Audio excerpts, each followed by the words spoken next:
Hello there, everyone. My name is Jacob, and I'm with my good friend Justin.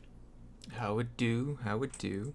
It's doing good. And it's been a while since we've talked about wrestling in general. Like, just Yes. not like just for this whole just you and me recording. The last thing we did was the second episode of the XPW podcast, and that was before I lost interest in it because Jesus Christ, I had to watch XPW.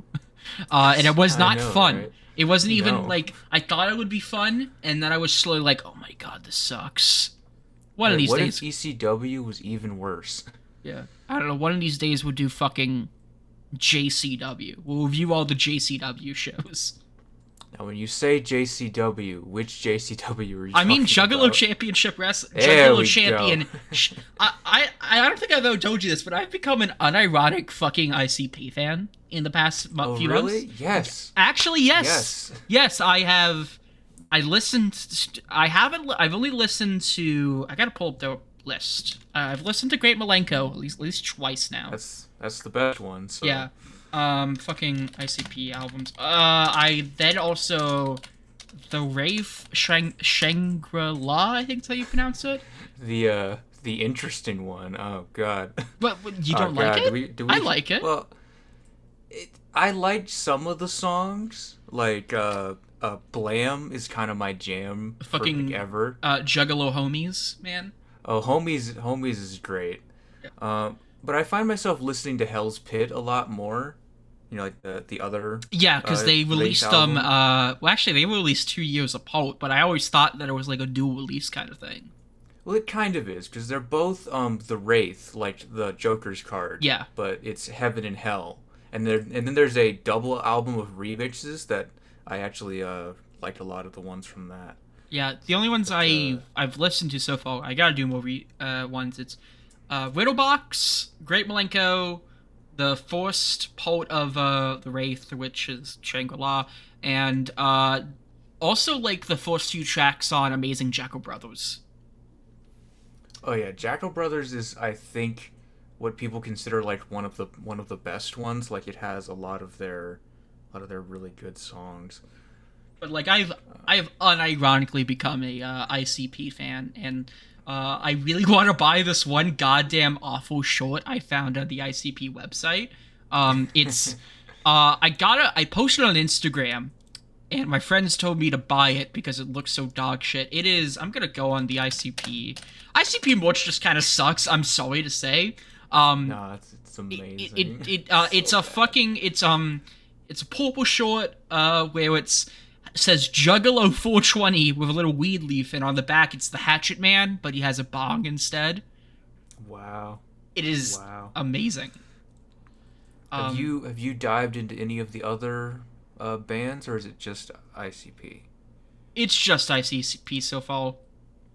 Um, like I haven't really, I've the furthest I really dabbled into like ICP related stuff is, I watched a bit of Stranglemania, which was their tape they did in the '90s, where it was them commentating over like Japanese death matches.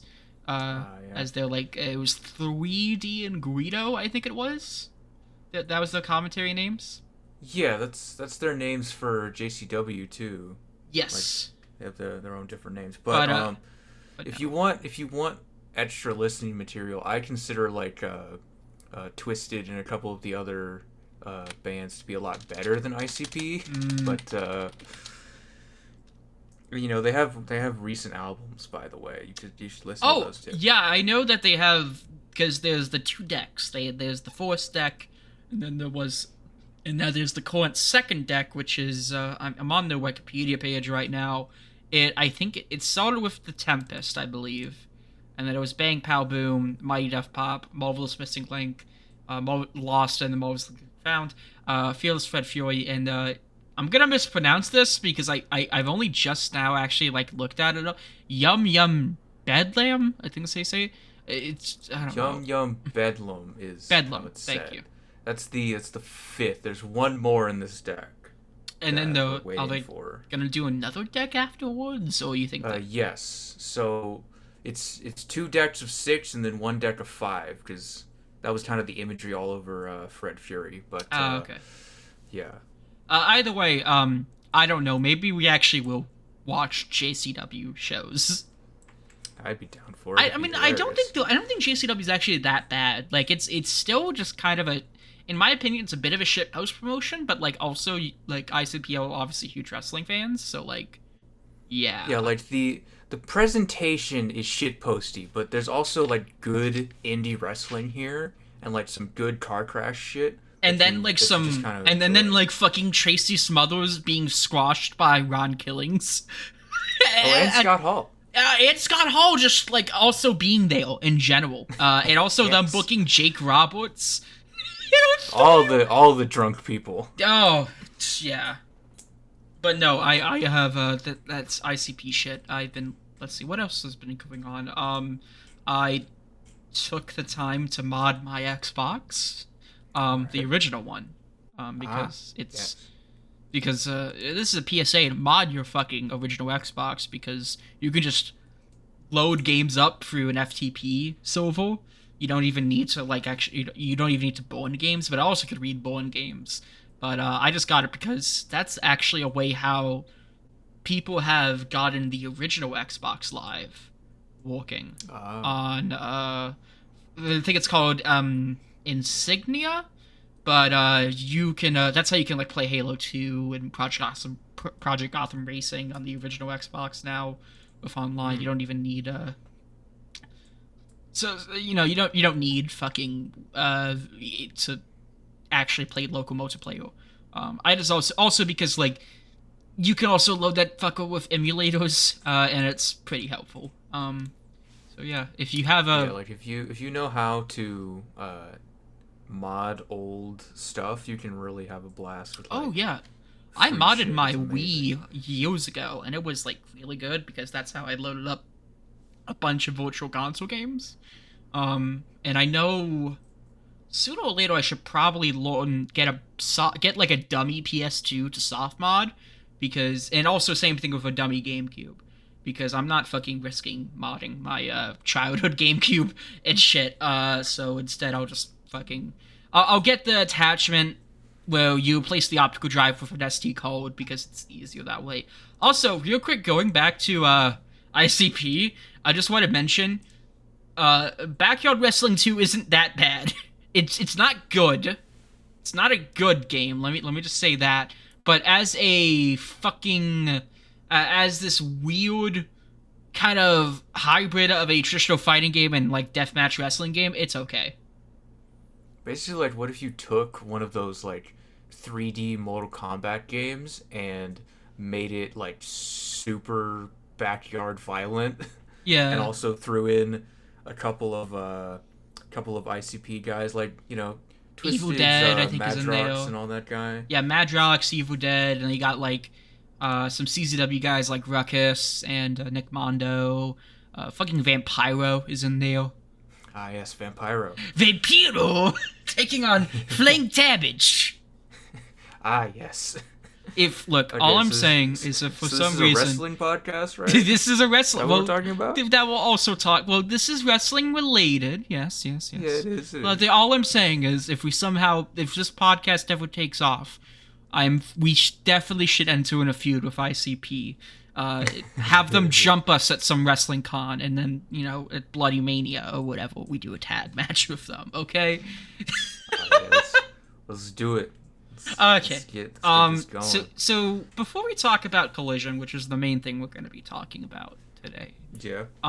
Which by the way, I just realized this is the last time we did a traditional podcast outside of the XPW stuff was All Out 2022, and now and that was when CM Punk basically There's some disappeared. correlation here. Yeah. That's unintentional, mind you. We were just lazy. Yes. But you wanted to talk about Raw, right? Yeah. Give me. I'm gonna give Yeah, myself I'll a let counter you- of 10 minutes. 'Cause This I don't want to go off on. no, this, no, but- just go ahead. We don't Okay, give a shit so about time Raw- here. Raw yesterday, which was the 19th of June, apparently started off with a big change from Vince McMahon because hooray, he's still doing that. That's awesome. I love that. Mm-hmm. And so Seth Rollins is like, I'm gonna have an open challenge on Raw, but then Finn Balor comes out and is like, I'm gonna beat your ass and give you like three coup de grace on the floor. So, ouch. But he's fine at the end. By the way, he's gonna go into that Braun Breaker thing, which good for Braun Breaker, right? What's our thoughts on Braun Breaker right now? I like Braun Breaker. I haven't kept up with him. I have not really. I was never really an NXT person, so I only really watched clips of him. But he seemed like the best hybrid combination of Rick and Scott, in a more modern sense, that is. Yeah, the wrestling of Rick with the talking of Scott, and there you go. Like, but by the way, unrelated, real quick, I just looked it up. Guess who's the current JCW champion? Ah, crap. Who is it? Guess. Rick Steiner. No. Scott Steiner. No, neither of the Steiners were ever. Who is the current JCW? Fucking Vampiro. Oh my god, that's where he's been. I was gonna ask, like, is he he's doing been some indie shit or champion something? since August of 21. 21? Yes. My And it's not god. like they haven't hold events. They still do wrestling events. This man is on a tear. Oh my god. But I mean, it's between that and him making an ass of himself on like AAA commentary, where he stalls for half the fucking minute and I think gets drunk on shows. Oh. But okay, you were saying you were complaining about Raw. Yeah. Anyway, so Raw, the opening segment was Finn and Seth, and then, so I also want to say that it's nice of them to put the only important parts of SmackDown on Raw, so I only have to watch Raw. Yeah, because the Bloodline thing is the only thing I give a fuck about. And they don't need Roman. You don't fucking need Roman with the belt. I just want to say that real quick. I hate how Roman still has the fucking belt. Oh yeah, Cody needs that belt, but because there's no reason that like he doesn't need to have it, you know? Like the Bloodline should have lost everything at WrestleMania.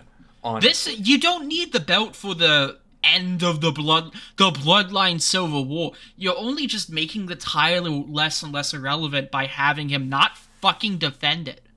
Like he's really not. Like the current like main event thing that they're going towards is like Solo and Roman versus the Usos, and like why? And then I'm pretty sure Roman and Solo are gonna win the belts that night because I forgot they're not tag champions anymore. I'm pretty sure. Fuck it, Roman's gonna break goddamn Bruno's reign. He's at least going to break Hulk Hogan, right? Definitely Hogan, but I'm going to say it's fault. I'm gonna say it's fucking. He's gonna break Bruno's reign. That's gonna take like 4 more years. No, actually, I think it's gonna. Hold on, how long was Bruno's reign? WWE like 2000. Hold on, championship history. I got it because like I don't think it's. I think he might be closer than we actually think. So. Because he just passed 1,000. So yeah, he's currently the 10th longest reigning champion. Over 4,000 days. So. Yeah, no, he's. I think he's gonna break fucking. I think he's gonna get to like close to Hogan. He's gonna get close to Hogan. He's nowhere near like Backlund or Bruno. Like, at least not yet. Oh God. Yeah, well, actually, Backlund was actually the 3rd longest reigning champion. Hogan was the 2nd. Oh. Because we're factoring in because you gotta go. Hogan has like fucking 6 title reigns with that belt. Right. Because Backlund just had the long, 6-year champion? He was 2 reigns. Let me look up. Fucking Backlund. So he won it on in the 78, February 20th. He won it at an MSG at a New York show, and then what happened was he technically lost the belt. He technically lost it because that was the that was the Inoki shit. Yeah, I don't count that. No. Although it's always a bit. It goes back. They go back and forth whether they count it or not. I mean, That's I the thing. think you should, because Inoki deserves to be recognized in some way. Yeah. But, I mean, whatever. Anyway, back to Raw. Yeah. Oh, God, what happened next? Next was The Miz. The Miz versus Tommaso Ciampa. Hi, Ciampa, what are you doing here? Can you do something interesting for once? That'd be great. I wish Champa could just be Champa. Ciampa, Gargano, all of them. Can they just do something interesting? It's just mostly because the thing is, I fucking hate. I just goddamn hate Miz. I don't even hate him that much. Like, admittedly, like, he's an okay wrestler.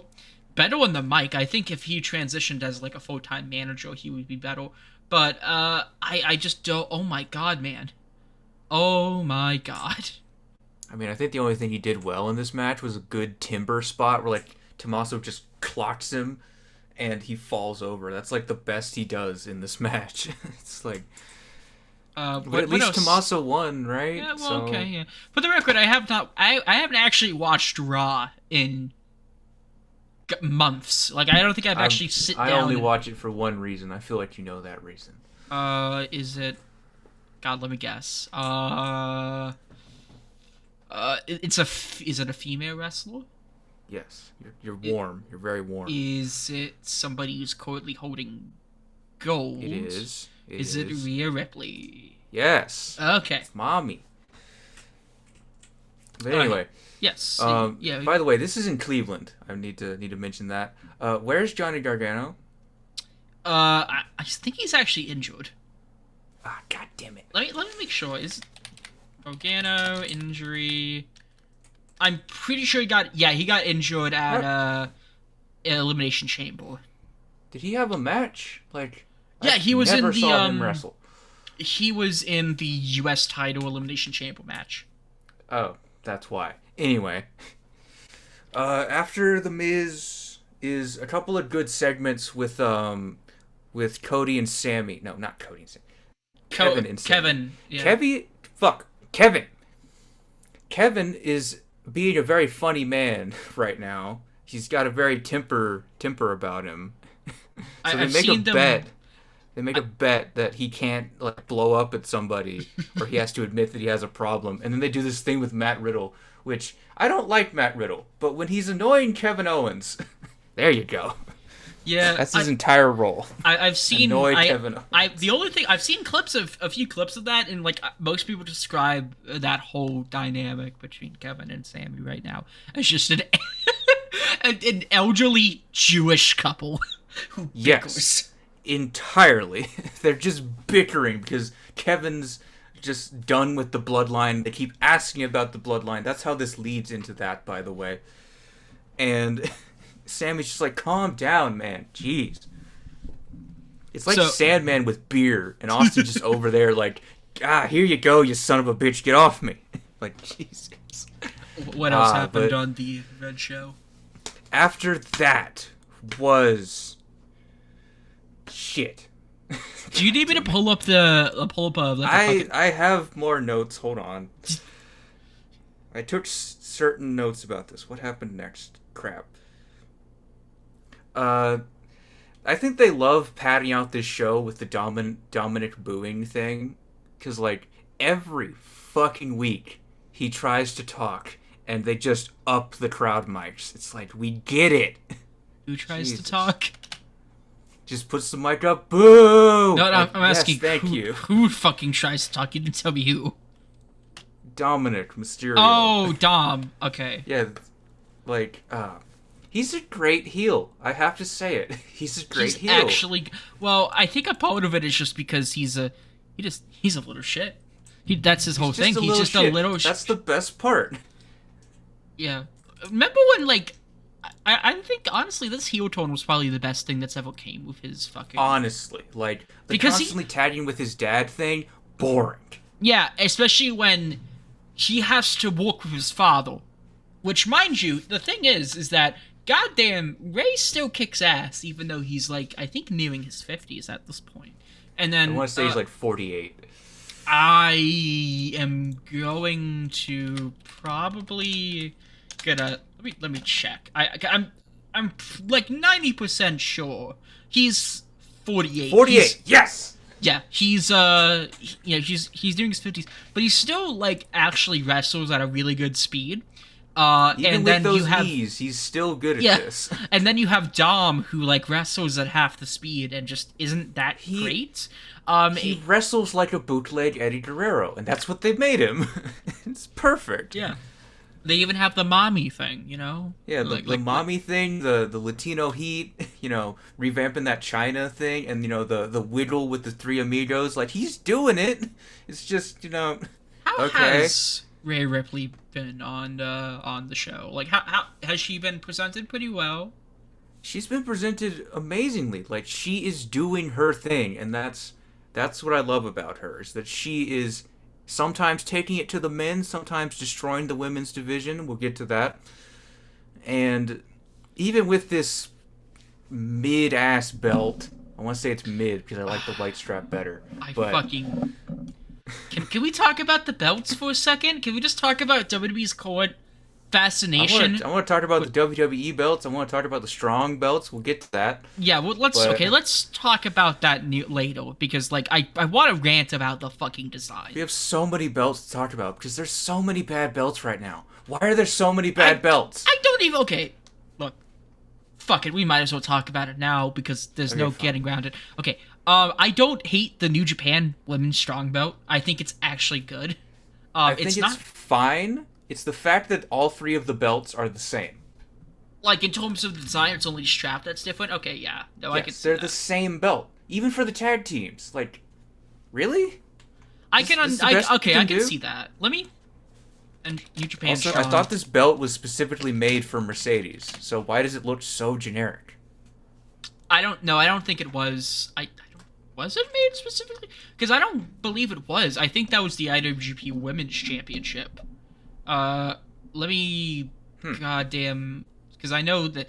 Because I don't keep up with New Japan, I should note. I read the headlines, and I like, follow it on a...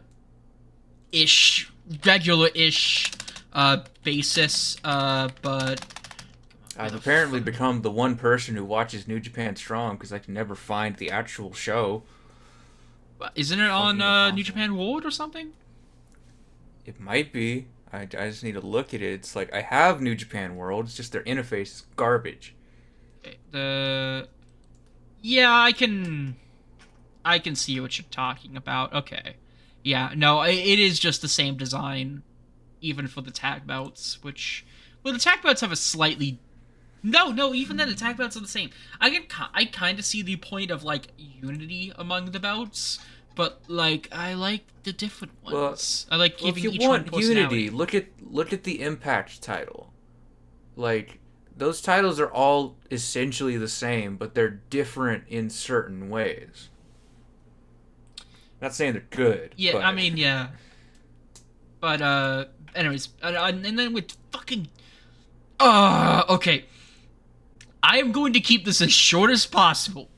WWE needs to stop fucking making belts, okay? They just don't know how to.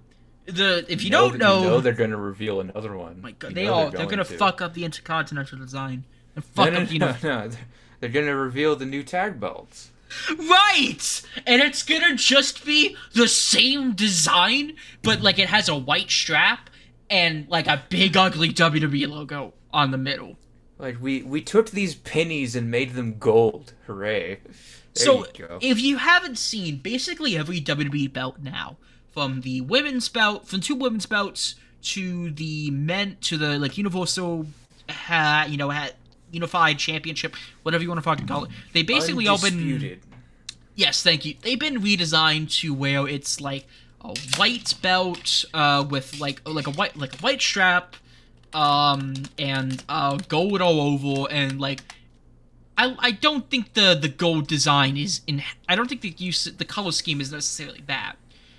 Same thing with the World Heavyweight title, which, mind you, they did bring back. We forgot to. Well, we did mention it technically.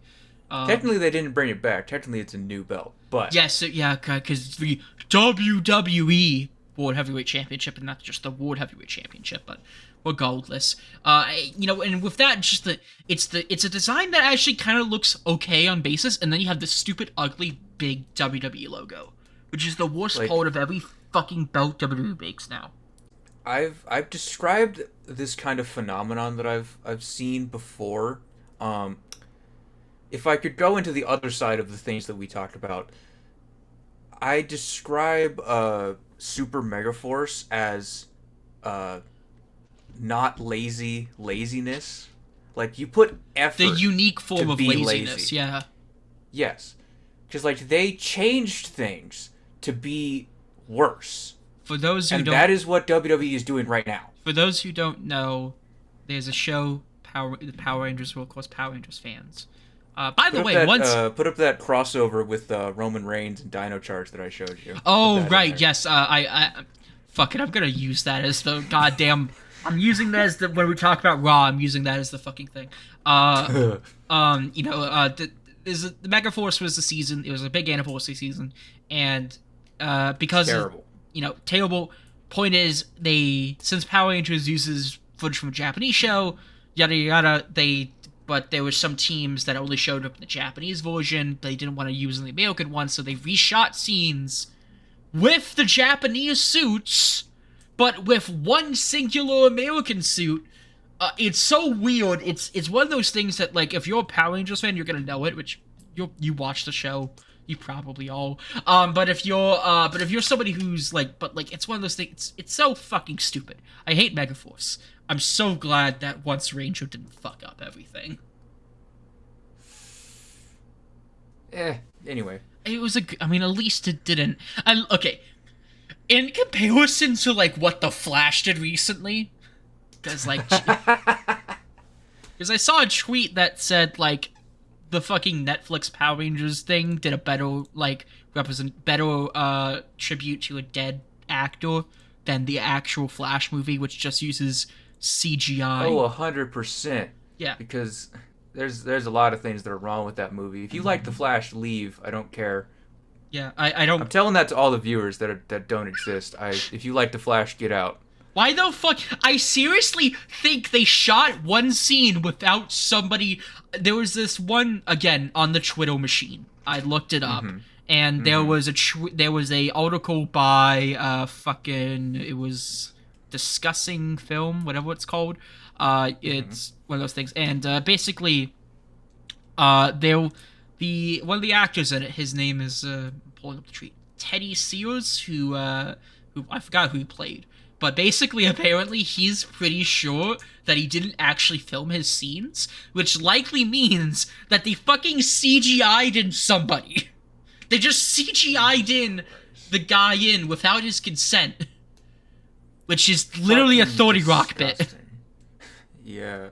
They did that with all the people who are dead and who aren't dead, because they did it with Nicolas Cage. Right. Couldn't be bothered to get Nicolas Cage to work on this movie.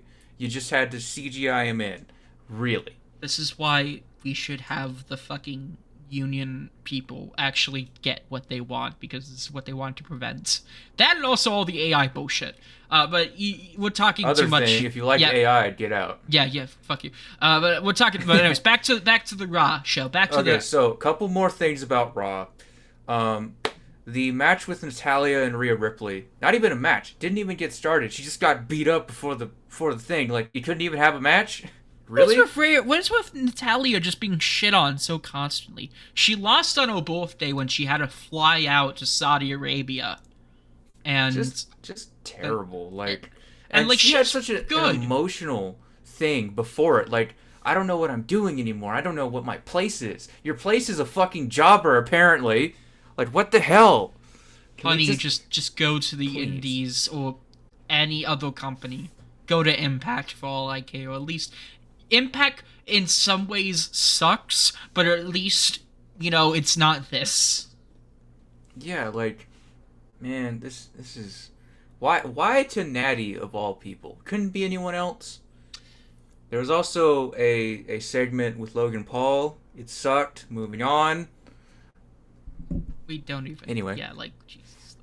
And then there was a Money in the Bank qualifying match for Raquel Rodriguez and Trish Stratus and Becky. That was a shit DQ.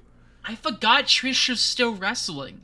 She is, and she's having the best matches of her career. Which is fucking surprising, like, Jesus. Granted, And, it's not that surprising when you remember that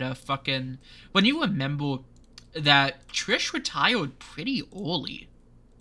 Like, she debuted in 99, retired around 2006, 2007, and has just been casually coming in and out of the business. Yeah.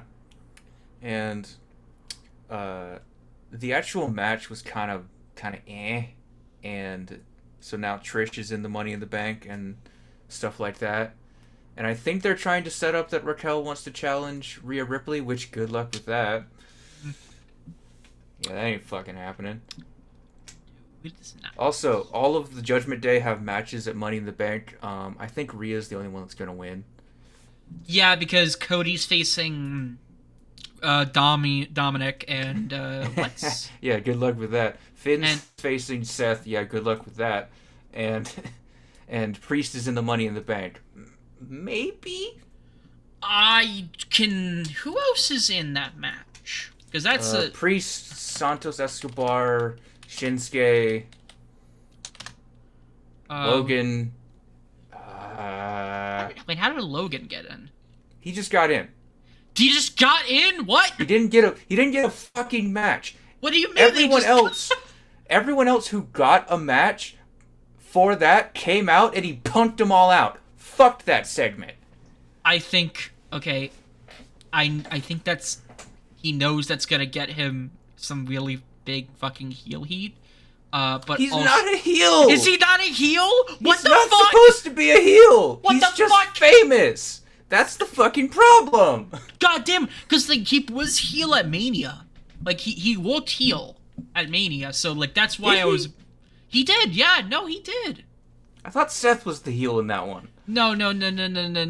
He, I think it was Seth was more of a tweener, because Seth was like over like fucking gangbusters with the crowd.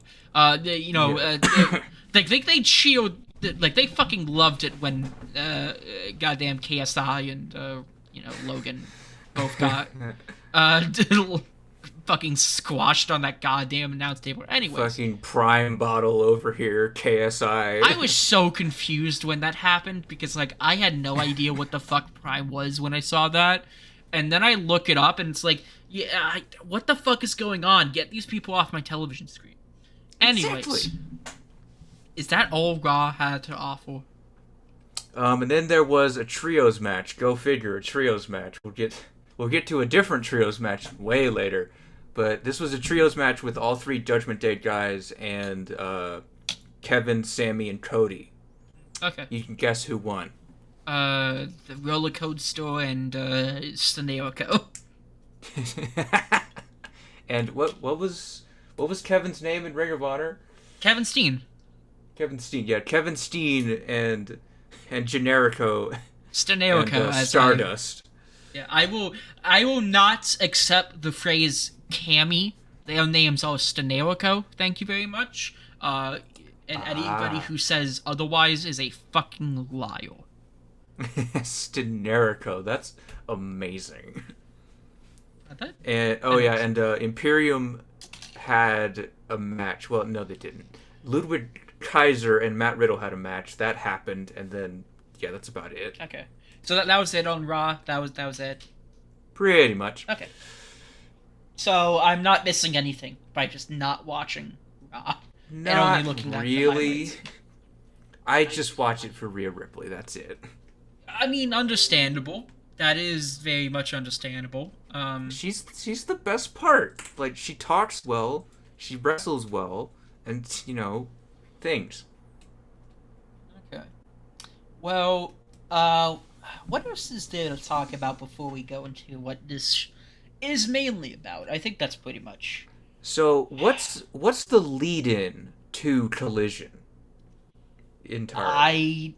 In terms of the programming. So TNT or actually, review Double or Nothing. Go. Double or Nothing? Okay, you've asked me this question 3 fucking times. Once in private, once on a live stream, and once now. Let's do it for the fans. I'm doing it for the fucking fans. Okay, Double or Nothing was not that bad. I know people. It is. I will say it's objectively the weakest AEW show post Dynamite. I think it was definitely a dip down from Revolution. Because Revolution had the really great Iron Man match. It had, excuse me, it had the awesome Texas Death match. It had fucking House of Black and, the goddamn Ricky Starks vs. Jericho. It had a lot of great stuff. But Double or Nothing 2023 was not bad, but it definitely was okay. Like, I felt like it should have been a better, especially given everything leading up to it. I'm looking over the thing. I did not watch the pre-show match, which was Hardy's and the Hardys and Hook versus Ethan Page and the Guns. I did see Jeff Hardy almost fucking died on pay-per-view, which, I mean, is a sentence that happens at least once every year. Yeah. Yeah, I did really like the Blackjack Battle Royale. I thought that was legitimately a strong contender for Match of the Night. I'm not kidding. There was one other match that I think actually did a better job, in my opinion, which we'll get to shortly.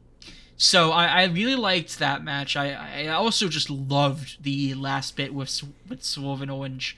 I thought that was so entertaining. I also was a bit high while watching the show, so that might have affected my judgment.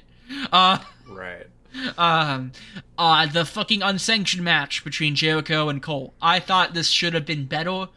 It was just kind of okay. Sabu was there for no reason. Sabu just showed up to throw a couple chairs at people, put somebody through a table, and then go home and do coke. And I'm not kidding about that. He fucking posted on Instagram that he posted on Instagram him doing a line, and it's so fucking funny.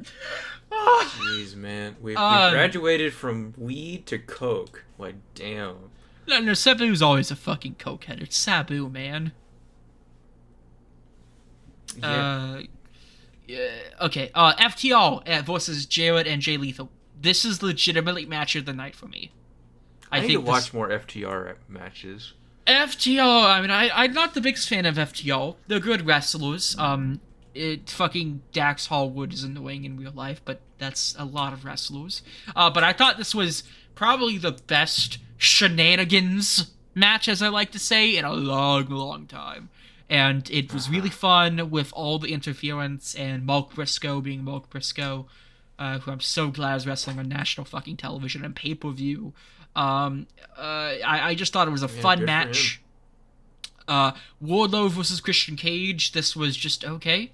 Some fun spots here and there. Arn Anderson popping out, and I swear to God, I thought he was gonna pull out a gun and just shoot Christian Cage at one point. And I was like, I wish that happened so much, because that would be so funny. Arn Anderson is just doing whatever the fuck he wants, isn't he? And I'm so happy for him. Because, let him fucking do whatever he wants. If he wants to bite the shit out of Christian Cage, and, a very obvious blood capsule pops out, do it. I don't give a shit. It's goddamn fucking, I forgot. These guys need to hide their props better, man. That is true. I know a lot of people bitched about, Moxley always doing the thing where he doesn't blade very well, but also I don't really care that much. The blood squirts, the padded metal sheet shit that they fall onto. Oh yeah, that was with Jericho a while back. Fucking Tony Storm versus Jamie Hayter. This is more of a match than an angle. This was just an excuse to have Tony win the belt, and I believe set up All In 2, a rematch for All In 2. Because JB Hayter, of course, is from England. All Out 2 is taking place in Wembley Stadium. It's gonna mean a really great match for the Wembley crowd. Also, she was working hurt, so she needed to drop the belt anyways. Right. the House of Black Open Challenge. It was it was the Acclaimed and Daddy Ass that they were open challengers. Fucking, can I take a second and just say, like, how much Billy Gunn... This is probably the most over Billy Gunn has ever been. Like, legitimately. Probably, yeah. Which is a and in 2023, when he is... How old? Let me check. He is fucking 59. He's gonna be 60 in November. Like, Holy was he shit. actually over when he was in the New Age Outlaws? He was. He over? Yeah, he was over. Because, you know, DX and everything were definitely, like, one of the people in the WWF.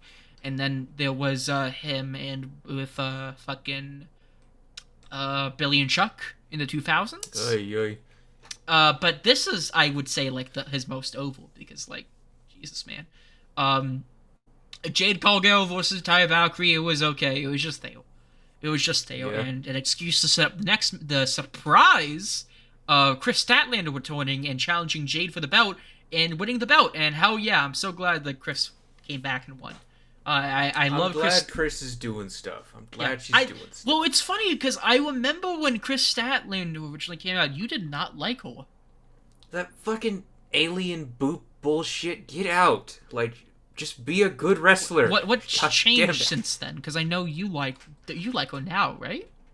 Yeah, she seems cool. Like, Is it she's just doing because it. that she's hanging out with the best friends now, or is it just because she's just being that's- herself? She's just being herself. It's specifically the stupid gimmick that they brought her in with. What the fuck was the point of that? Also, real quick, as somebody who actually has had to learn ASL, I kind of pop for whenever Chris does some sign language shit. And Oh yeah, that's pretty cool. yeah, I don't know. I don't understand it, but it's cool. I assume it's maybe just because I don't know why she uses ASL. I would assume it's because hold on. Now I'm curious. I don't think it's ever actually been explained. I'm might pretty get that in the future. Oh, okay. Hold on. I'm going on the. I think it's. Let's see. There's something. Okay, she reviewed an interview with Jake and Nola that she is not deaf. She learned ASL just because it was something useful to learn and would help her in everyday life. Which, yeah, okay, I can see that. Yeah. Also, that's fine. apparently she used to sign FU when she was a heel. So, like, hell yeah. I mean, keep doing that. That's funny. And then there was the double main event, so to speak. It was The double main event or no main event. depending on how you felt about the show. It was the Four Pillars match, the Four Pillars 4-way between MJF, Sammy Guevara, Darby Allin, and Jungle Boy Jack Perry. I loved Darby's entrance. I always love his little short films that he does. That's like legitimately a really cool thing that I like what he does for pay-per-view. Yeah. Jungle Boy didn't really do anything that special, but I kind of liked his gear. And also Sammy Guevara revealed that, you know, his wife is pregnant. And that actually comes into play during the match because in the middle of the match, MJF grabs the mic and says, hey, Sammy, just lie down. You know, I know you need the money. Just lie down. And he almost does, and then does the Sammy Guevara thing where, like, he tries to pin him that way. But it was a really good match. I thought everyone worked well. It was pretty predictable where, yeah, of course they're going to start infighting and MJF's going to use that to his advantage. But I just liked it because constantly you could hear MJF screaming and telling people to fuck off. And while he's getting super kicked to hell. Which is always... Like, if I was ever a wrestler, that's what I would do. Partially because that's just how I am when I play video games. Like if I had to take, like, a super kick and I didn't just go down, I'd be like, you motherfucker. Like, ow. Dickhead. And then there is the main event. It is Blackpool Combat Club, which is Bryan Danielson, Jon Moxley, Claudio Castagnoli, and Real Utah taking on the Elite. Kenny Omega, Matt Jackson, Nick Jackson, and the returning to the Elite, that is, Hangman Adam Page. Has Wheeler Yuta ever been in WWE? No, he has not. Damn it, I want to call their team ex-WWE guys, but it's not quite. No. I think he started in Combat Zone Wrestling, then he made his name in Ring of Honor, PWG, and some New Japan stuff, and a lot of the indies. He actually is a Right. former. Oh, he's a former Young Lions Cup champion. That's surprising. Yeah. Okay. Well, Young Lions Cup in Chicago. That is. right. What the wait. Who? Did he go into He's a the different star name? they're trying to build up, you know? Oh, wait. Did he go into a different name? Oh, shit. That's who he was. Okay. I found out just through this page, just through his Wikipedia page, he was fucking Silverhawk in Chicago. And I don't think you've seen that much of Chicago to really know. You've watched a show, but Silverhawk is kind of a Power Ranger type dude, and I like it. Right. Yeah. Nice. Anyways, this was a good match. I liked it for the most part, but it was a bit too chaotic. I know the point is anarchy in the arena. It's supposed to be chaotic. Also, Jesus Christ, they played a wild thing way too much. I think, in retrospect, that's one thing I can definitely agree on. Jesus fucking Christ, they did that a lot. But it was a fun match. I didn't like how the Blackpool Combat Club won, but I understand why they're going for that. Because I think the court theory is that it's going to be the Elite with Kota Ibushi versus Blackpool Combat Club with like Zack Sabre Jr. or somebody. Or it might also be Eddie Kingston in that role, honestly, now that I think about it, because I know Eddie Kingston, he has ties to both the Elite and also Blackpool Combat Club, and I think he returned to Dynamite recently, and he beat up the Blackpool Combat Club, but clearly is like, I still like John Moxley because he's my friend, so he's like torn. Also because he fucking hates Claudio, which is something that he's always fucking hated. Right. Like, he's serious, like, he legitimately hates Claudio so much, which I don't know if it's kayfabe. Are we talking shootsies? Like... It's a bit of a shoot. I think it's mostly a walk now, but he's kept it up since like 2004 because he came into the wrestling business as the Blackjacks with his partner Blackjack Marciano, and apparently he claims Claudio ran him out of the business, and that's why he really fucking hates him. It might have been that or Chris Hero. I legitimately forgot. Or it might have been CM Punk. Eddie Kingston hates a lot of people, is what I'm trying to say. I've noticed. Hi, yeah. Sammy Guevara. Which, in fairness, automatically makes him my favorite wrestler because, like, it's fucking Eddie Kingston, man. I just love Eddie Kingston. But yeah, the big thing with the match is that at the end, the Elite had won, but then Konosuke Tetsuya, who is a Japanese talent from DDT and made some handful of appearances in AEW, people fucking loved him. He interfered and attacked, I think it was either Kenny Omega or Adam Page, and cost them made a fucking exploding thumbtack shoot. Oh my god, I forgot about that. How was that not the finish? That's so insane. It should have been the finish.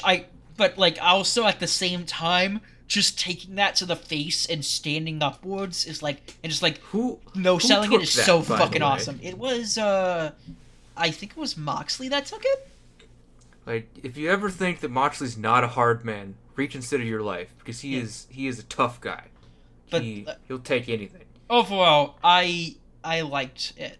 I thought it was a very good show. I will admit it had a lot of problems. And I thought it could have been better. What month was this again? This was May. This was May, so this was going up against stupid shouty bullshit. This was going up against Battleground, actually. It was the same day as Battleground. Oh, right. So NXT had it on the same day, and then the day before was was Night of Champions, which I don't watch any of the Saudi shows for obvious reasons. Nah. I know that they're now technically canon, but you cannot make me watch a Saudi show. Like, they're probably quality, but also, fuck Saudi Arabia. Yeah, actually, fuck them. But it was Battleground that was held the same day, and it's an NXT pay-per-view. I'm sure it was good. I actually thought it was, like, really good. Like, surprisingly very good. I just don't watch NXT, so, yeah. Right. It did have a fucking, Dragon Lee. I keep forgetting Dragon Lee is signed by WWE. Did Dragon Lee win the Heritage Cup or did he lose the Heritage Cup? It was, I think it was Noam Dar that won it? No, it's, let's see. Who's the current Heritage Cup It's at champion? the very bottom of the championship list. Oh, it's, Nathan Fraser. That's his, that's the current, Heritage Cup. When did that happen? That happened, in June of this year. What the fuck? Because I thought, like, the pay-per-view, Noam Dar was fighting, Dragon Lee, so I guess after that, at some point during NXT, he lost it. Yeah, but... he lost it on NXT in a, okay, so what happened was, I'm looking it up right now. So, Noam Dar won it for Malt Coffee, on an NXT UK show, and then when NXT UK shut down, and they kind of merged it with NXT, which is regular NXT, that's when, he continued to defend the thing, and then in June, Nathan won the belt in a 2 out of 3 falls match, because these matches are contested and that kind of stuff.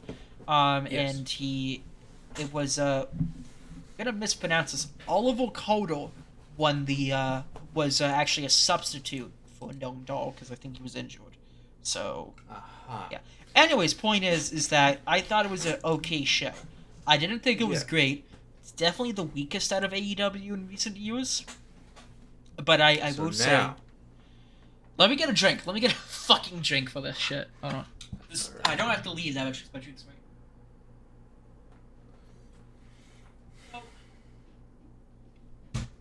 Before we get into this, before we get into our general thoughts, let's provide some context for everything involved. Yes. So, AEW is a company that, for the most part, is pretty stable, and everyone kind of gets along. You know, unfortunately, some people don't, because goddamn, just that's how things are in wrestling. And this show, as many people jokingly refer to, was for everyone who does not want to work with certain people. That's very true. And I'm not even joking. As you know, CM Punk obviously does not want to work with the Elite, despite the fact that they are, like, the EVPs and shit.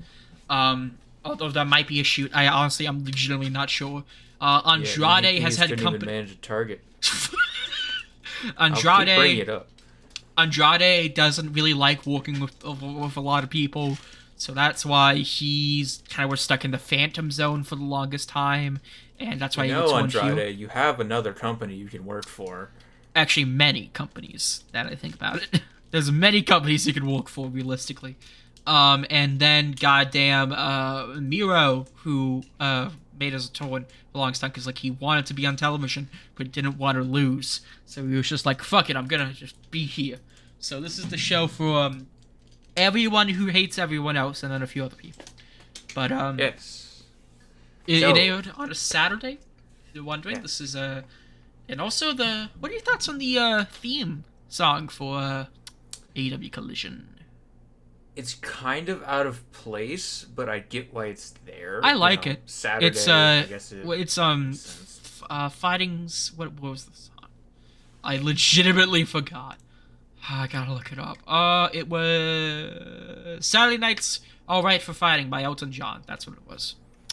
Yeah, I guess that's a good song. Like, it's a good song. It works. Yeah. It works for, like, the idea of, like, this is a wrestling show on Saturday, which they don't really do much anymore.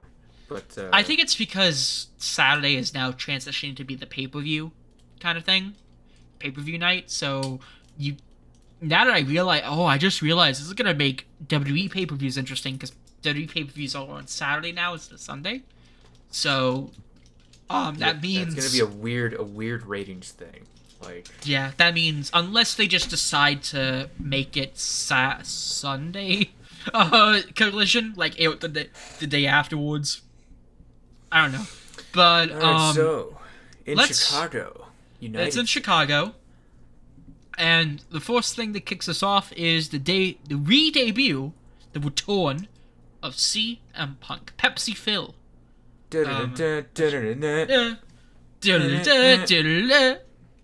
Cult of personality. It always. That song Basically, becomes more true every day. yes, no, it does. It does. Um, This promo, man. he This comes promo. out with a big red sack.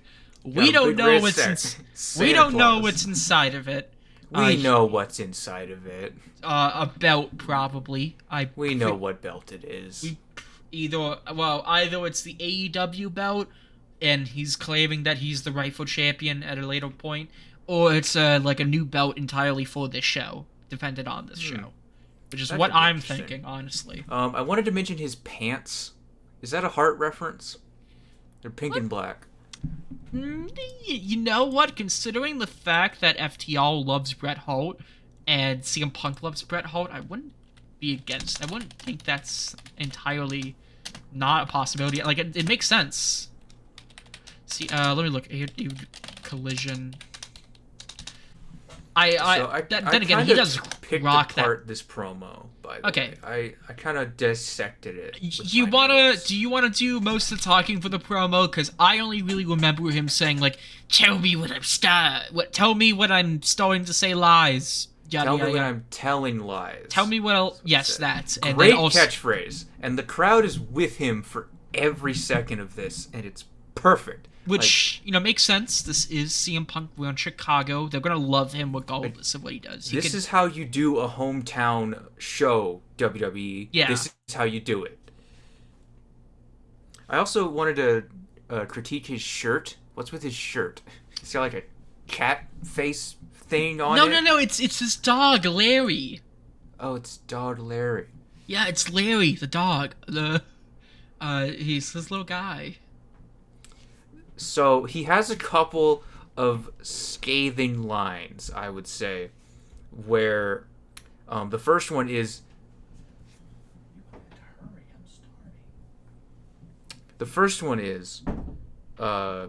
he calls them like counterfeit bucks. Yes, 'Cause he does. He's one Bill Phil. Get it? That's an amazing line, first of all. But there's a couple of other lines where he's definitely taking shots at certain people. I think they started a "fuck elite" chant at some point. Pretty sure. A fucky elite chant? What? Fuck elite chant. Oh, fucking elite. pretty- Oh, yeah. Okay, yeah. Now that I think about it, yes, probably. They did definitely. Pretty sure they did that. So yeah, this promo went pretty far, and he did the whole like nobody's here who can fill my boots thing. That's why he had the shoes around him, and like this is just a good promo. Like Yeah. I liked CM Punk. CM Punk just is really cool, and I like him. And Look, I'm gonna there's say one this. more line. Well, There's one more line. yeah. You say. Which is the soft wrestlers line, which I think everybody took offense to. Yeah. Yeah, I think so as well. Admittedly, I don't know. I think it was, I think it was a bit too, if this flag not if this flag offends you, get out of here. Not so much like I'm sorry I hurt your feelings with my sarcasm, that kind of shit. Reminds me of that for some weird reason. Kind of like he's definitely playing up the fact that he's like doing the same thing that MJF is doing. Like, I am the best guy in this business, and if you don't like that, you can get out. Like, I think he's leading towards more heel-ish Punk. oh yeah, he's getting towards the heel side. Like, because of the controversy with CM Punk, they are definitely pushing him towards being the heel because it's like smart fans that don't like him. So that's what he's doing at the beginning of this show. There's a match after this, right? Yeah, yes, there is. Real quick, I want to talk about CM Punk. Just Right. because I like CM Punk. I think CM Punk is a bit of an uptight person. I think that he's incredibly a hard ass, and definitely a showcase of somebody who should definitely fucking smoke some weed, because goddamn, it will help you a lot, man. What are you reading, my guy? What is this anti-promo shit you're saying? Well, no. It's not that I didn't like the promo. It's more so because I actually really did like the promo. It Admittedly, sounds like you're counter promoing him right now. am I Like you're, countering? you're trying I'm trying to you're trying to counter. start a feud with CM Punk. No, why would I feud with CM? I like CM Punk. I just think he's a bit of a hold ass sometimes. I like my point Probably. is. My point is I like CM Punk. He's a hold ass. But I will fucking defend CM Punk when it comes to the fact that I feel like when it came at post All Out, there was a bit of revisionist history in terms of people liking Punk, that as in general AEW fans, like people Yeah. who maybe knew him for WWE but didn't know him in like Ring of Honor and stuff, and like the Indies, because there was a lot of people who were like, I don't know about that, like, but there was a lot of people who were like saying CM Punk should never come back. He's an uptight ass, and like I understand, Punk was a fucking like there was a lot of people who like just said that CM Punk was never that great of a wrestler, and like Well, that's bullshit. I don't entirely agree with that because yeah, he was a bit sloppy in the ring. He wasn't the best even compared to other indie talent at the time, but like he wasn't bad. Like I refuse to believe that people say that he was bad. Um. Like Yeah. he has a style that is very particular, and I think some people just don't like that kind of fluidity that he had, where it's like there's a certain like idea in his head where he's going with this match, but sometimes it doesn't quite work out, and he's the guy who can improv, if you will. Yeah. Like, sure, it's a little sloppy, but it still looks good. And at the end of the day, the crowd is into it with those older matches. Like, Money in the Bank 2011? 13? You're talking about the one where he wins the belt from Cena, or the? Yes. Yes, that's 2011. Money in the Bank 2011. The crowd was fully fucking on board with that, and he just disappears in the sunset, and that is great professional wrestling. Is it great, air quotes, wrestling? Maybe not, but story. That's where we're at. That's amazing. So, There's some people who really get into that wrestling aspect of wrestling, and like, there's more to it, guys. Like, you can't just be a great wrestler, you know? yeah, I get your point. I mean, I'm somebody who's a bit of a wrestling purist, I guess. I'm I somebody. like good wrestling, but also I like good storytelling too. Yeah, me too. But like, I'm admittedly more about like the in-ring work. Like, I could give a shit less about a story so long as the actual matches, so long as the actual match attempts to tell a story and is good. Like I'm not talking about like when I talk about like I don't care about story. I more so mean like half like when people bitch about AEW's like, oh, who's this person and why are they fighting? It's like fucking just Google that shit. Like there's other wrestling outside of this company. Like AEW is that kind of showcase company where they're putting people who have had history on their show and giving them a wider audience. Like, go look up these guys. They have great indie wrestling. Look Yeah. at them. So, Anyway, let's talk about the first match in Collision history. It Wardlow is, versus Luchasaurus. which is weird because I thought it was the actual next match, but I was wrong. So Luchasaurus has been heel ever since he turned on Jungle Boy about a year ago, and has been basically Kane. I just like to call him Kane Basically, because like that's all he Kaneosaurus. is. He's Kaneosaurus, and Christian Cage is his manager. And Paul Bearer. yeah, except if Paul Bearer constantly insulted your dead father, which admittedly Paul Bearer did a lot of that. He did. It's an okay match, nothing It's a special. fine match. Um, I'll say Wardlow's song is actually very nice. yeah. Song. Is it still "This Is War"? Did he change it? Yes. I forgot. Okay. It's that. I love Luchasaurus.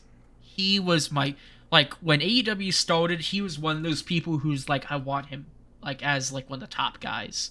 He's I saw a lot of that Jungle Boy and Luchasaurus thing, like Jurassic Express on some Dynamite stuff. Yeah, It was pretty good. There's a certain third guy that we don't talk about, I but like Malko. where is he? Where'd he go? He's wrestling in the indies now. He's just kind of Ah, doing his own thing. ah, He's mainly good for him. working for GCW, I think. So Yeah, he's changing that game. yeah, exactly. So I love Luchasaurus. I'm glad he won the title heel. It was a basic match. They're doing, He Randy Savage did the title. sad. It was just big guys doing big things, doing a It's a lot hoss of power match. moves. Big, as the kids say. And I'm quoting this directly from the Bleacher Report article. Big men, big meaty men slapping meat. Which was, yeah. There's a couple of high spots in there, but yes. So, it mainly all came about when, fucking Christian Cage, he interfered and, basically... Hit a camera on him?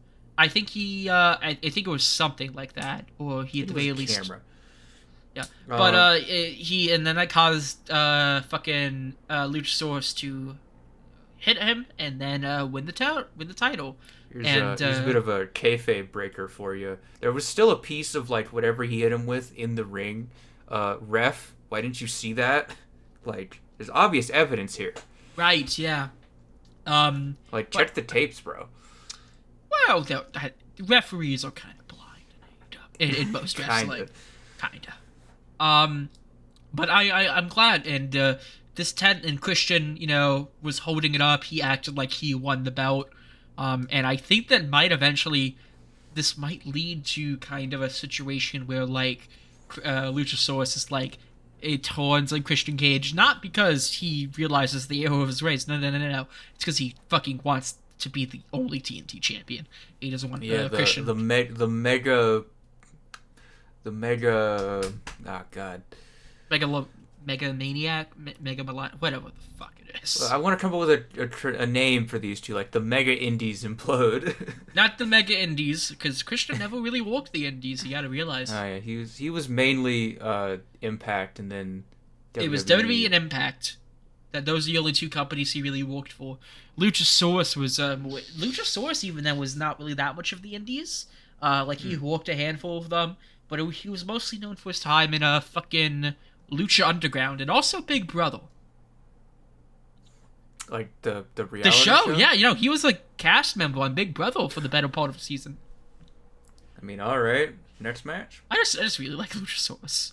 Did you know he has a goddamn degree in medieval literature or something like that? Really? Let me check. Amazing it's amazing what these people have, Actually, yes, because it is fucking great. Because some people just all that.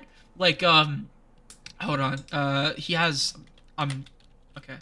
God damn it. I wanted to check this. Okay, he actually does. So he was homeschooled.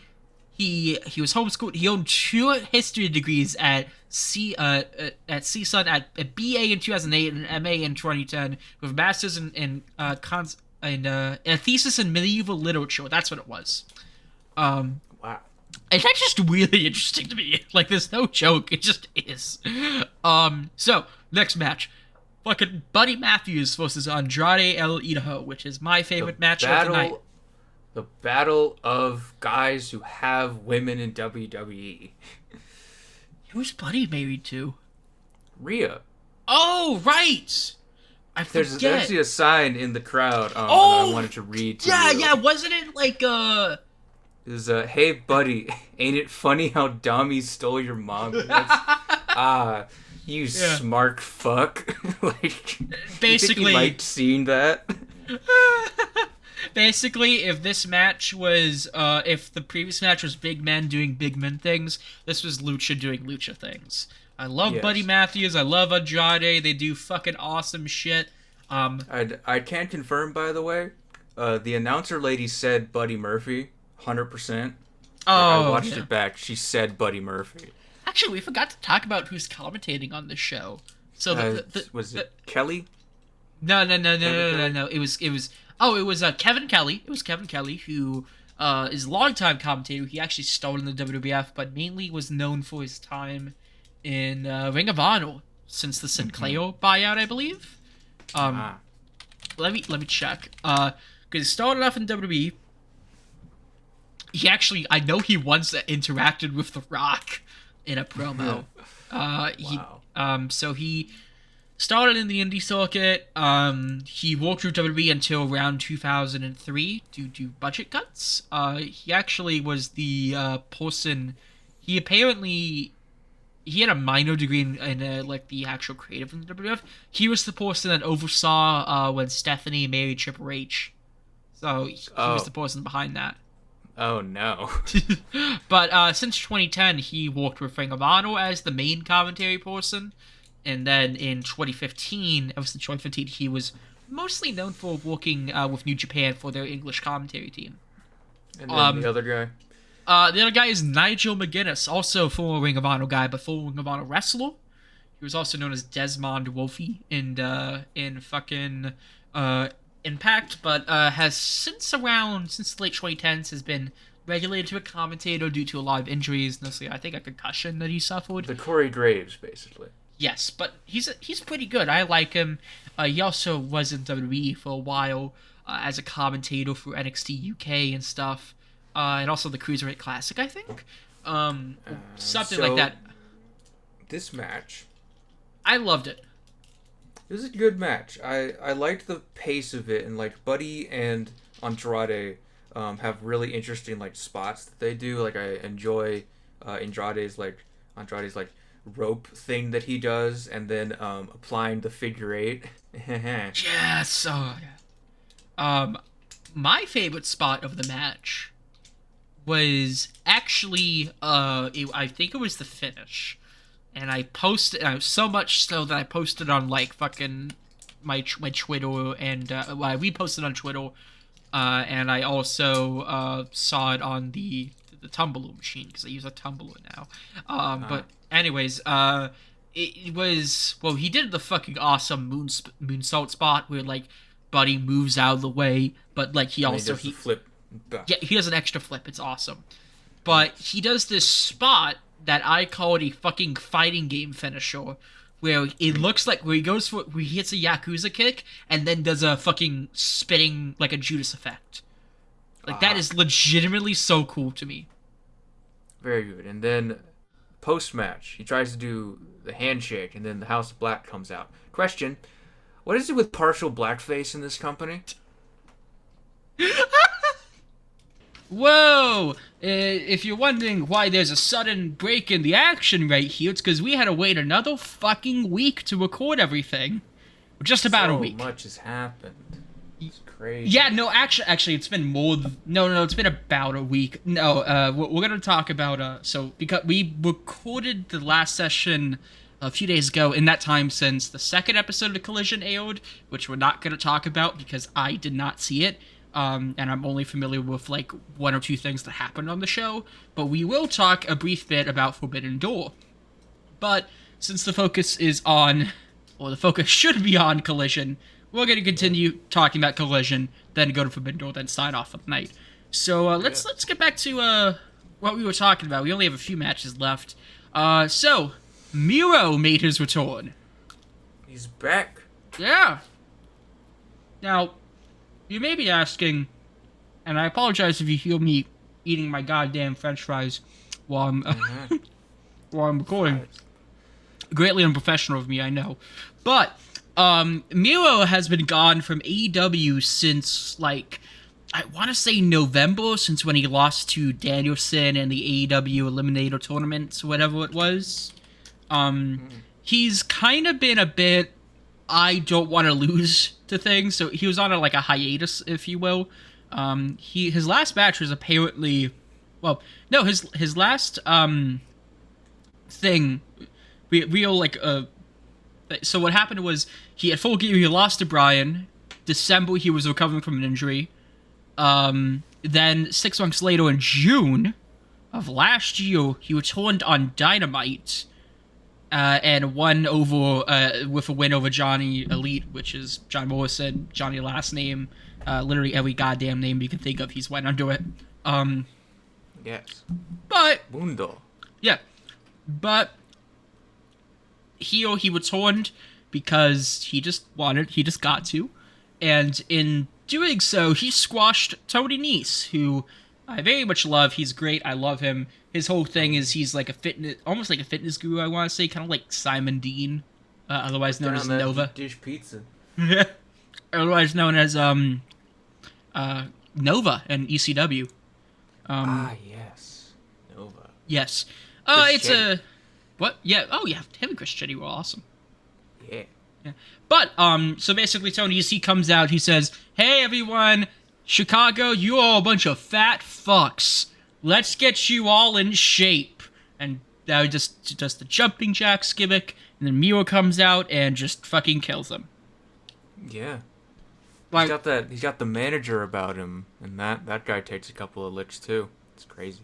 oh yeah, his manager, Smalt Mark Sterling, he was MJF's manager for a bit, and then MJF fired him, and then he was the manager for Jade Cargill before. Oh.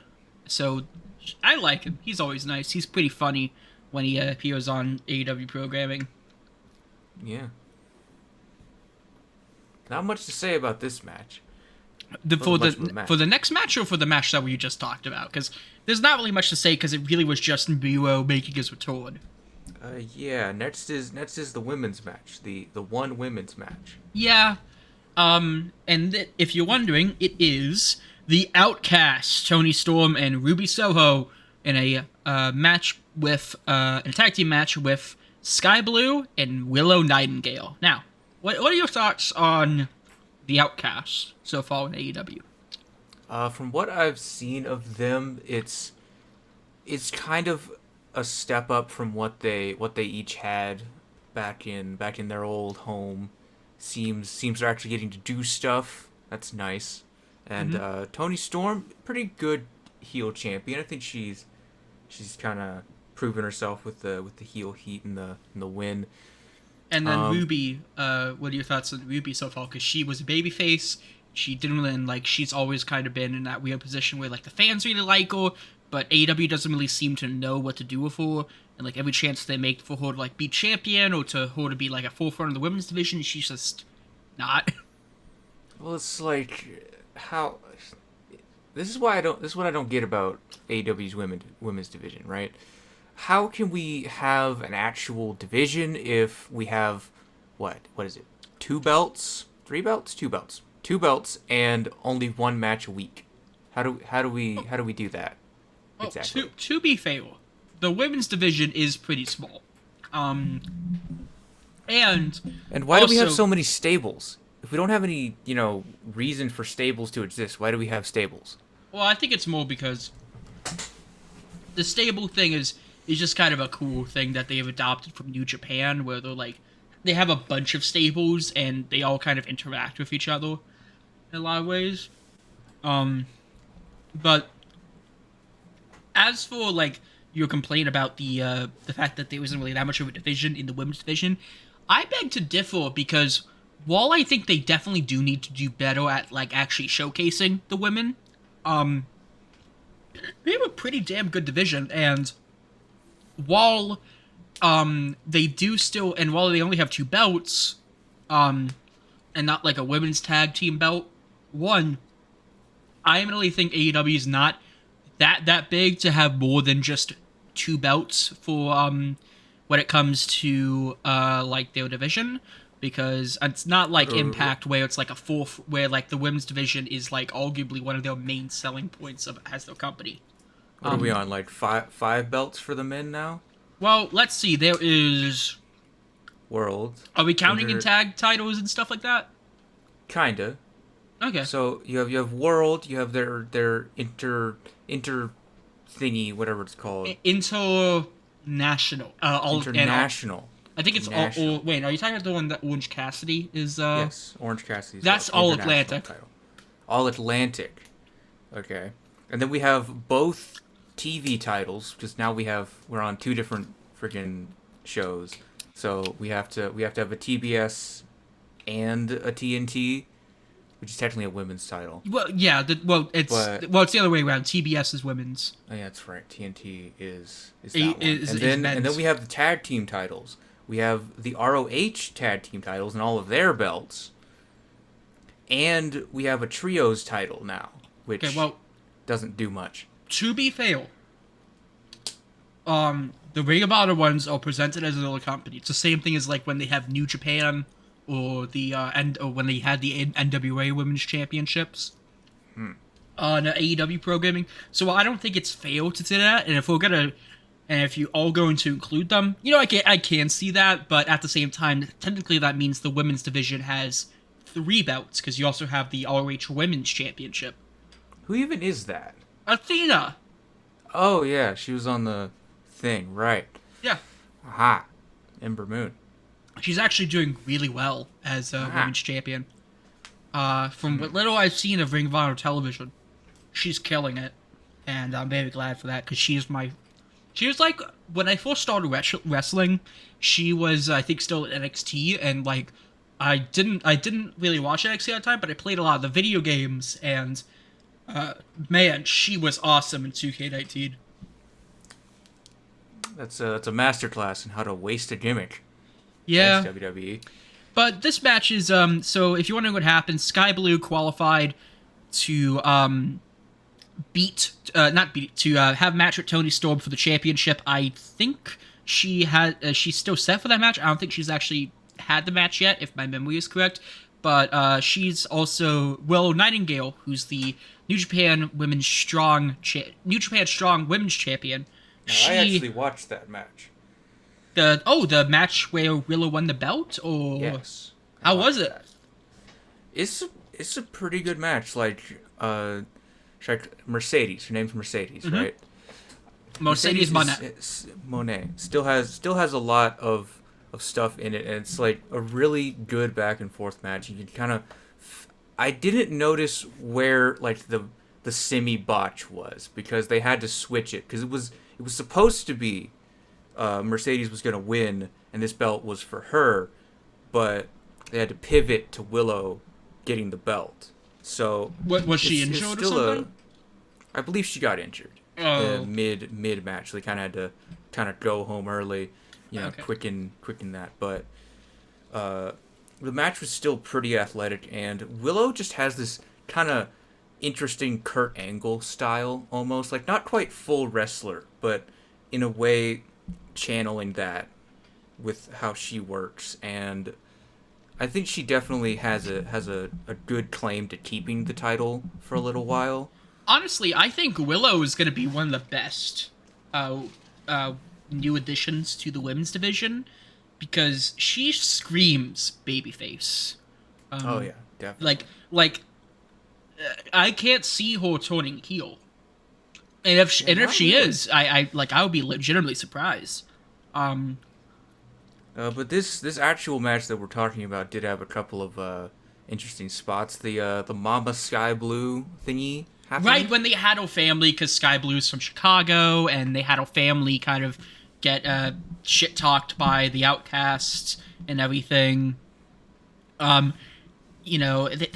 was a pretty good match. I didn't really get to see that much of it because I was like, I got distracted when I was watching it. But I thought it was really fun. Sky Blue, haven't seen much of her stuff, but she seems really good. Also, another great babyface for the women's division.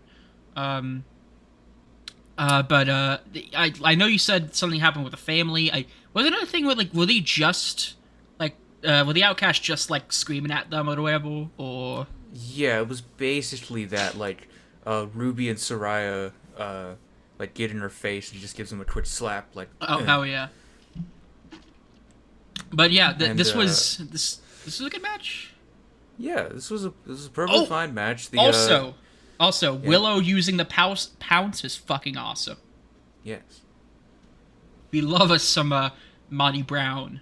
I don't know if it's an actual reference to Monty Brown, but I think, I could be wrong, I swear to God, I heard a pounce, period, from the commentary team. And I think it was Mike Tenay or Don West that used to do that a lot when Monty Brown was in TNA. Yeah. Going down. Yeah. Anyways, on to our main events. It is CMFTO, as the team of CM Punk Love and that FTO. shirt. It's a very good short. Like, that's one of the few really good pro wrestling tees shorts. But anyways, they are fighting Samoa Joe and Bullet Club Gold, Jay White, and Juice Robinson. Yeah, So, Jim what is... Cornette special. It's everyone that Jim Cornette both hates and loves. So what are your thoughts on Bullet Club Gold so far? They've been feuding with Ricky Starks a lot. And I know From what I've seen of them, because I also watch some of their stuff on Dynamite. It's a pretty good way of like taking part of what that Bullet Club stuff is and putting it on American TV. And it's sure we're like what 6 iterations of Bullet Club in, and we're like these guys now, right? I swear to God, Bullet Club's been going on for over a decade now. It has. I think it might have. Very long. It's basically dead in New Japan for the most part. It's just been kind of like a walking zombie since the Elite left. Yeah, But- you know, all your big guys go to start their own company. Well, not big guys in Bullet Club in particular. Yes. But I like him a lot. I like Jay White a lot. I haven't seen that much of Juice Robinson, but he seems just like a really fun personality.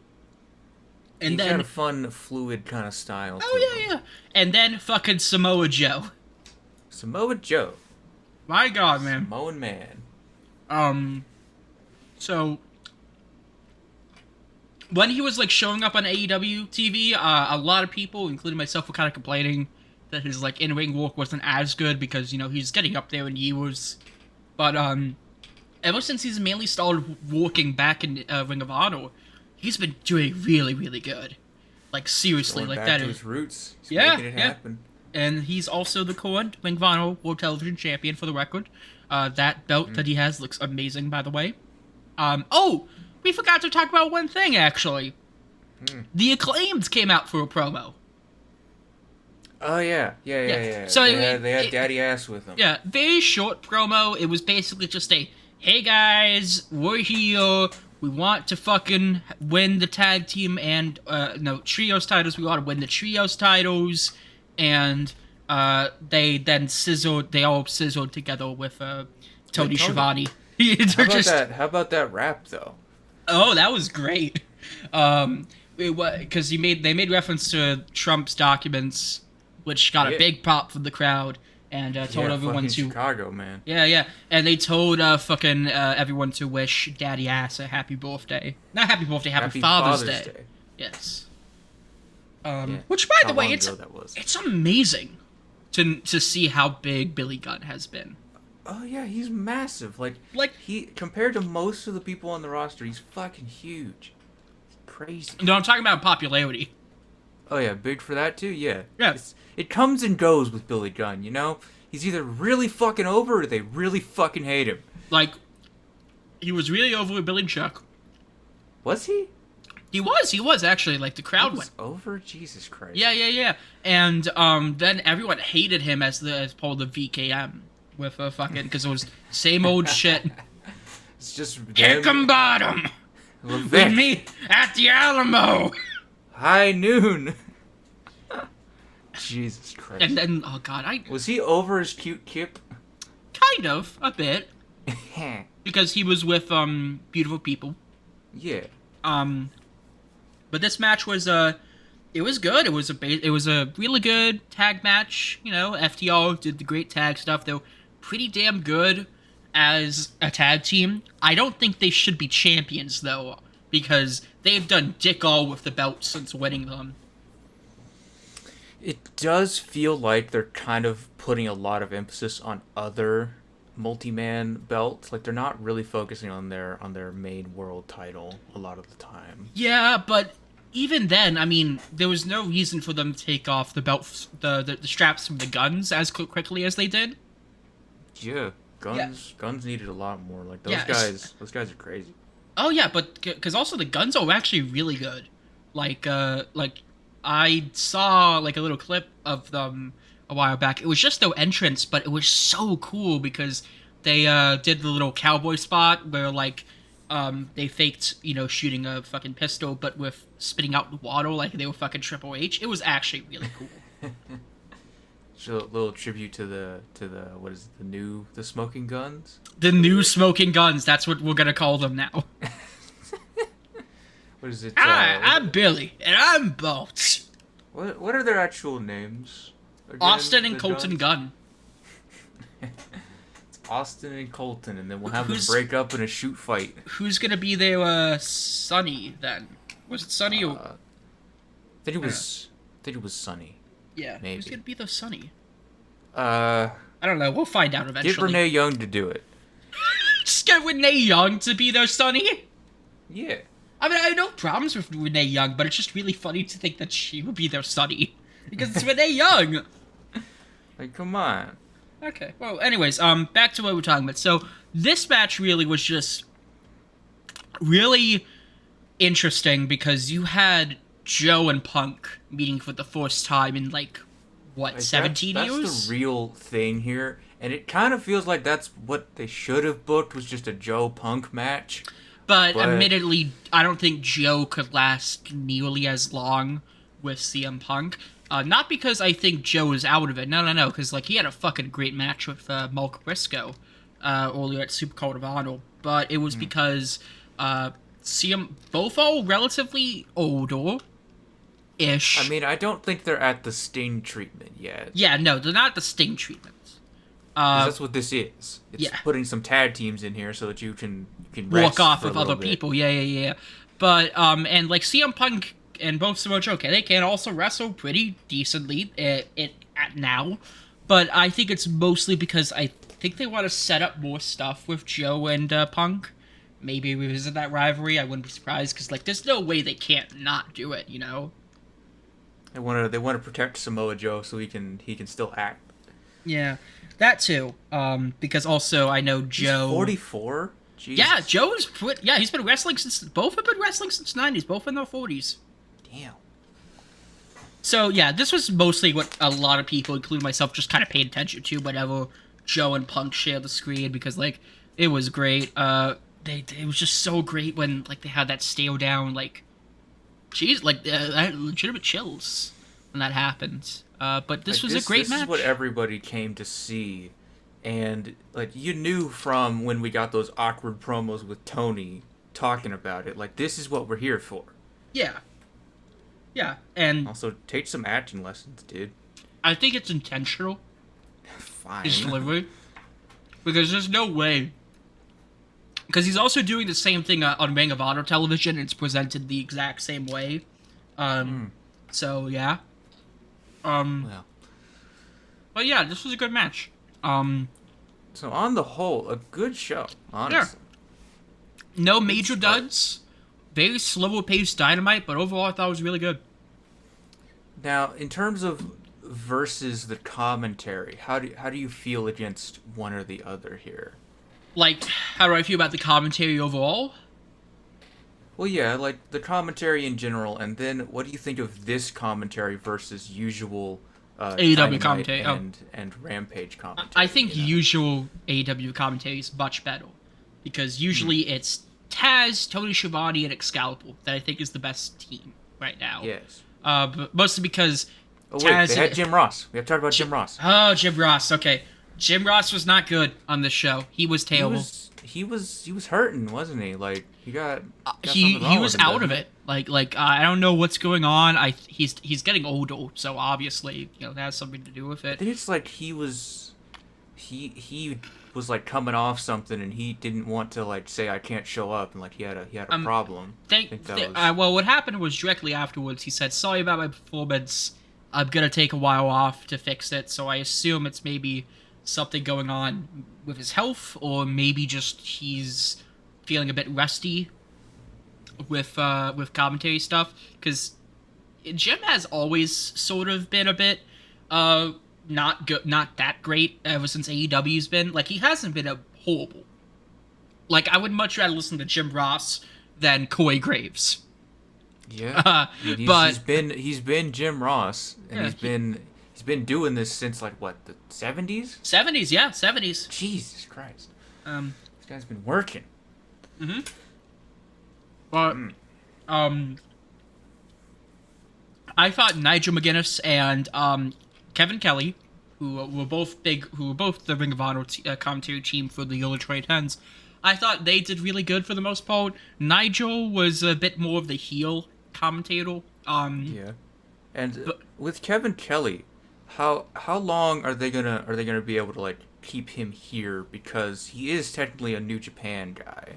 No. He actually works for AEW full time. He works for both companies. He mainly does commentary for Ring of Honor shows, but Talk about open contractor. Yeah. But he is, I believe, going to be the permanent commentator for Collision. So that is a pretty good thing. The only thing is, I feel like Kevin needs a bit work when it comes to transitioning to commercials and segments. Oh, yeah, it's like, yeah, we're going to commercial. Wait, no, we're not. Yeah. Okay, now. So, but I think that's just because he hasn't really worked with that kind of style before. So of course it's gonna be a bit weird. I mean, personally, I don't like picture-in-picture shit. I wish there was a better way to do it, but it's fine. So, yeah, overall, I think what happened with Jim Ross was he took a really bad fall. Because, like, he said he tripped on the Twitter machine, and that he probably, unfortunately, got really bad. So hopefully, hopefully Jim Ross is fine, is what I'm trying to say. Yeah, Jim Ross had kind of a hard life. I want him to be fine. Like, yeah. he can do this.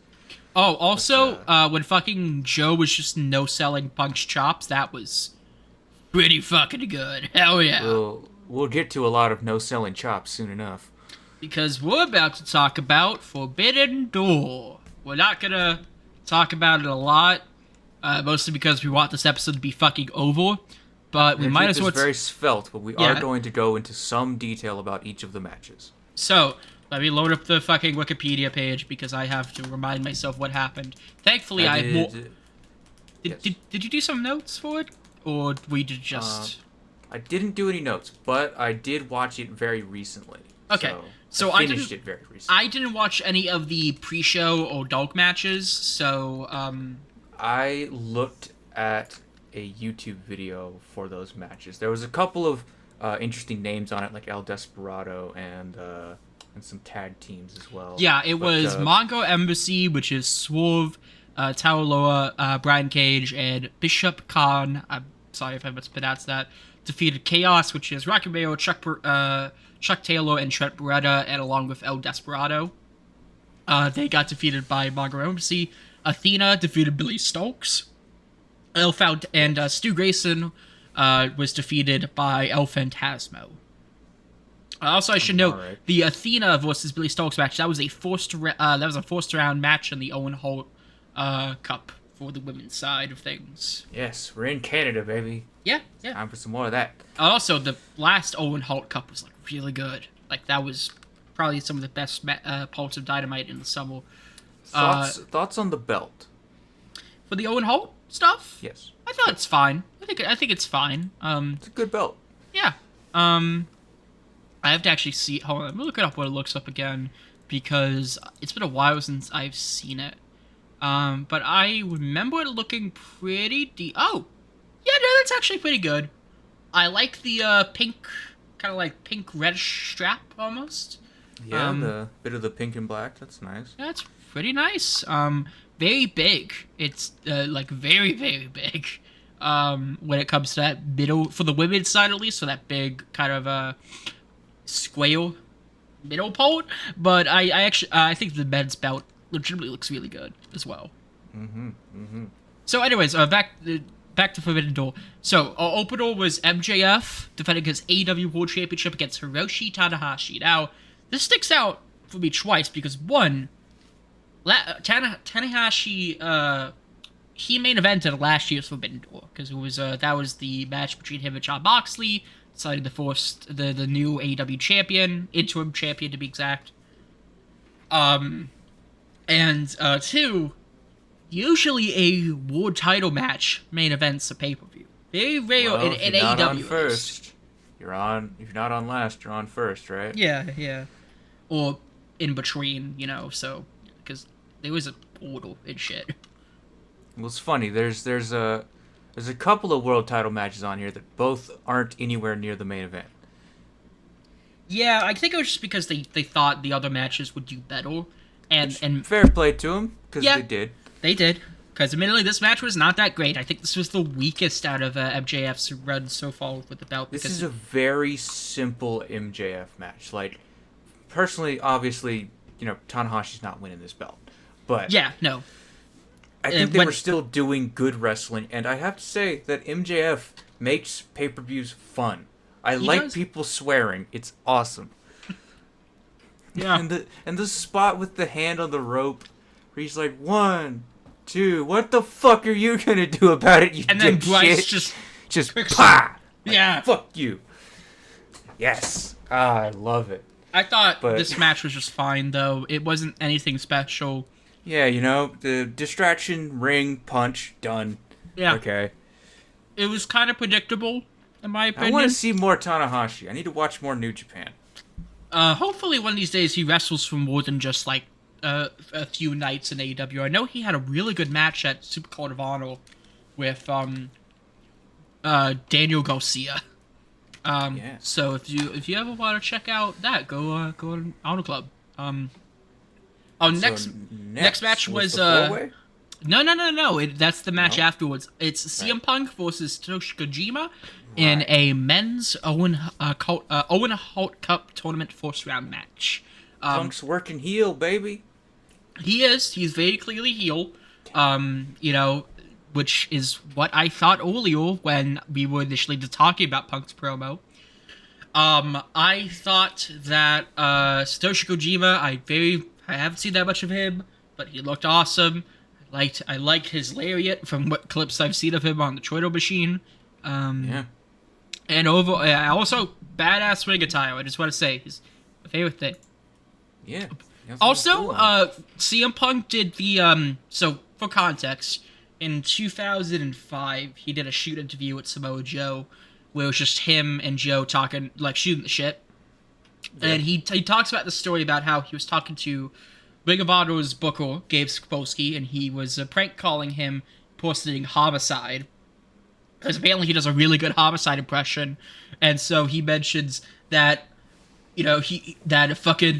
so he pretends that he's homicide and says that he, as homicide, is moving to Puerto Rico and has to cancel and has to not work for fucking Ring of Honor anymore because he wants to work for some other company. It was either that or it was All Japan. I think it was All Japan now that I think about it. And he mentions Kojima, Lariat, and like that. And he mentioned that on, he directly looked at the fucking camera when he did that reference there. That's what that was. Yeah.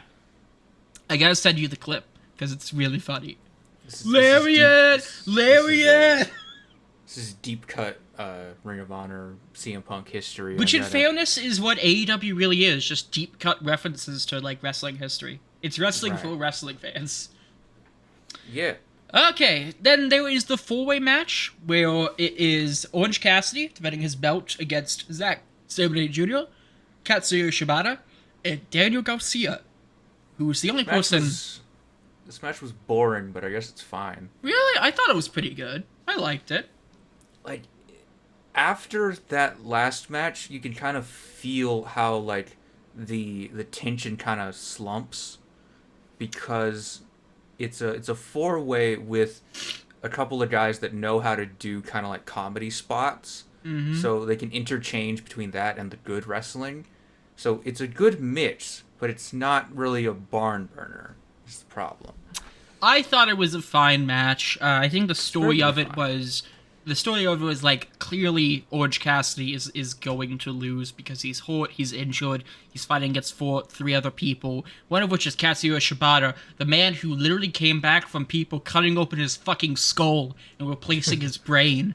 Actual fucking thing that happened, by the way, and he will fucking kill you.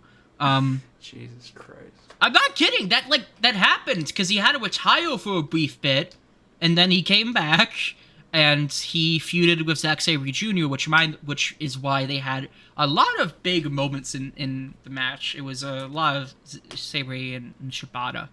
But I thought it was really good. I'm glad Orange Cassidy is still champion because he's pretty I good. need more Zack Sabre Jr. He's cool. Check out his stuff from like Rev Pro and PWG because he was pretty good there. I think he now get him a better belt.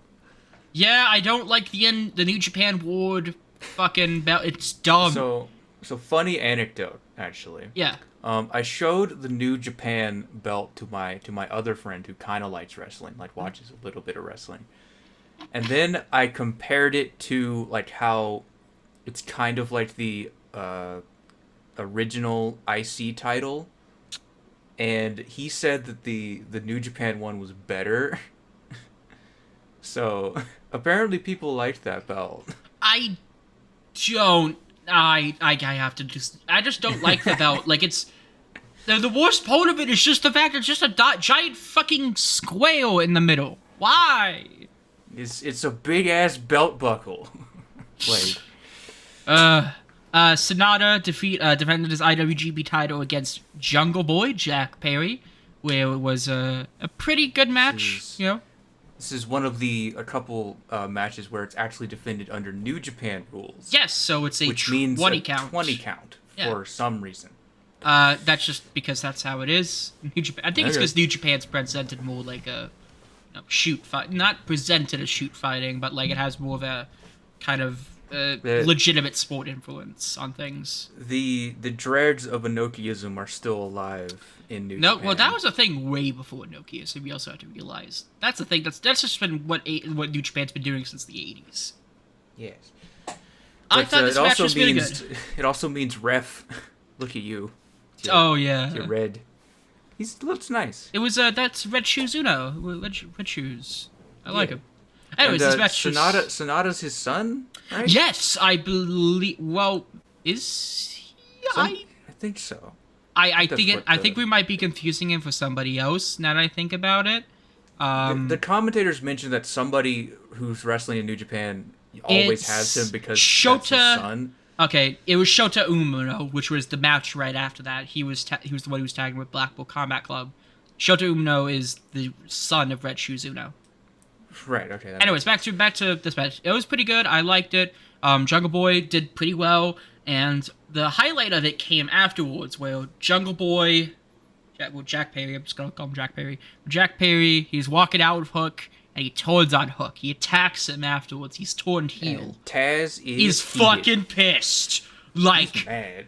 Somebody took a fucking photo of it afterwards, and you can see all the way out in the crowd just how fucking pissed Taz was, because he's gonna fucking kill Jungle Boy now. It's either him or Hook is gonna kill him. Because Jesus Christ, man. Little father-son bonding over there. I would legitimately like a Jungle Boy versus Hook feud where, like, they have a match where Jungle Boy teams with somebody, I don't know, probably Luchasaurus since he's now heel, and then well, no, I wouldn't say it, because they had a fucking blood feud, so I don't think they would actually reunite.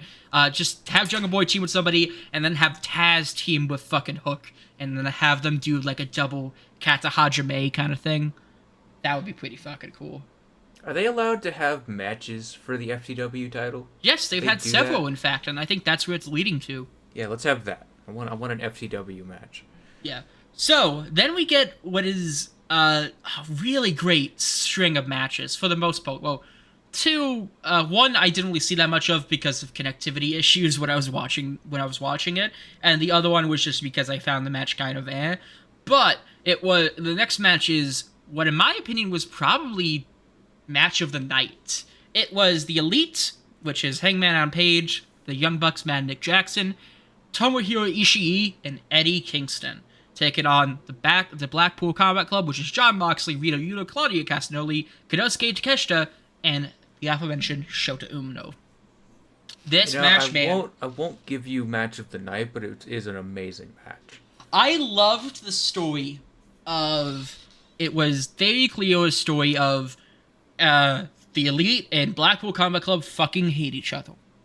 But yes. Eddie Kingston is still friends with Jon Moxley, and Moxley still is friends with Eddie Kingston. They don't want to hold each other, because when they tag at each other, there's a solid, like, a minute or two of them just staring at each other before they fucking chop the hell out of each other.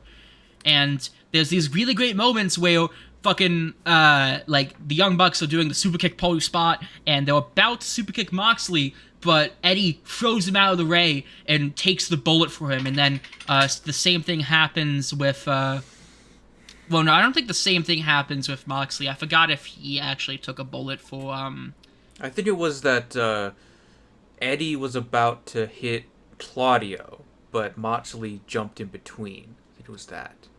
Yeah, I think what happened, what happened was, now that I remember, he was about to hit Claudio, and then, Moxley was about to hit somebody else, but then he accidentally hit a cuddle to Eddie Kingston, and looked really bad afterwards, like, holy shit, what have I done, kind of thing. Now, this Claudio stuff, is this shoot or is this work? This is a walk, but Eddie Kingston has been keeping kayfabe for over a decade now, because this feud goes as far back as I think 2000. When they got into Ring of Honor. No. As 2008, when they were in Chicago together. Ah.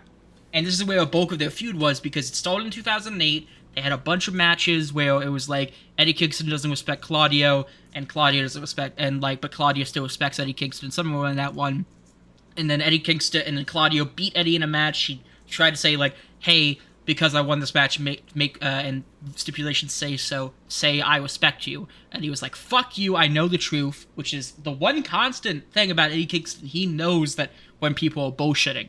Because later on that night, and this is spoilers for like a 11-year-old show by now, but later on that night, Claudio Castagnoli turns heel and forms what is known as the BDK, which is like the kind of version of the NWO almost. It's a whole thing, but basically they were gonna meet in the finals of the 12 large tournaments, which we actually covered way back when we reviewed that first ever Chicago show, the first ever pay-per-view. But Eddie Kingston was signed by WWE, so they kind of left the feud hanging, and then when wait, Eddie Kingston got signed by WWE? No. Claudio got signed. Right, that's never gonna happen. Well, he did. He technically did work with WWE because he was with Evolve, which partnered with NXT, which is WWE, and there was actually footage you can find on the WWE network of Eddie Kingston wrestling on the WWE network. And it's fucking it's when he was with the Unwanted Kings. Yeah. But anyways, so when Claudio made his AEW debut, they briefly let the rivalry die down a bit, since they were both fighting on the same side. But then when Claudio basically won the Ring of Honor title back from Chris Jericho, it started to turn heel. Eddie Kingston was like, "Fuck you, I want that belt," and has been fighting with Claudio in the Blackpool Combat Club for a while now, with the exception of Moxley. Yes. Because, but this was great. I loved it. Very fun high spots. A lot of great stiff shots by everyone. Like, holy shit. And like, there was a lot of hard hitting, because you have both that spot with Moxley and Kingston, and then you also have the spot with Ishii and Wheeler Yuta, I think it was, or was it? No, it was Takeshita. It was Takeshita. Because he fucking hits him hard. Like, that was awesome. Ishii, cool dude, short king, nice. Yeah, he's pretty good. I remember him having a really good match with Adam Cole last year for the Overall Cup. Nice. So this was really good, and I personally thought it was match of the night because of the story with everything. I thought that was really made it, but I understand why some people think a later match is, but that's right after this one. Kind of gets bogged down in just how many people there are, so there's a couple of moments where you don't really know what to focus on, but they kind of bring it back at the end to have a really good climax, and Ishii gets the win. Sorry, Wheeler Yuta. You were on a pretty good streak there. To be fair, that Brainbuster looked fucking amazing. It did. Really hard-hitting Brainbuster. So, still a really good match. I just wouldn't say it's the best one. I think it's best purely because of the stuff with Eddie and Moxley. I think they work amazingly together, and it is just legitimately... And, like, I like that little detail that they don't forget history. They don't just randomly say, like, oh, well, you're heel now, so oops, I gotta fight you. And post-match, team implodes, and Eddie and Ishii just walk off into the sunset. That was amazing. Yeah. The next match was the one I couldn't really see that much of. It was Toni Storm defeating Willow Nightingale for the women's AEW Women's Championship. Yeah, Personally, did you like it? A perfectly fine match. A good It looked fine. good pairing of snarky heel versus good babyface, and it worked out really well. And I think they're building up Willow Nightingale really well. I wouldn't be surprised if she eventually wins, maybe not the Women's Championship, but definitely the TBS Championship. Yes. This is okay from what little I've seen of it, like you said. Tony managed to get, I think it's a bloody nose, from this. Yes, yes. So some hard hits still in there, and I didn't think Willow was gonna win, but she definitely had a good shot at at least breaking something. I don't know. But then we have what would you consider this next match of the night, or it's Will Ospreay versus Kenny Omega for the IWGP IWGP United States Championship. Yes, this is match of the night. So the story of this is Kenny Omega returned to New Japan earlier this year at the January 4th Tokyo Dome show at Wrestle Kingdom. I forgot which one. I forgot what they're up to now.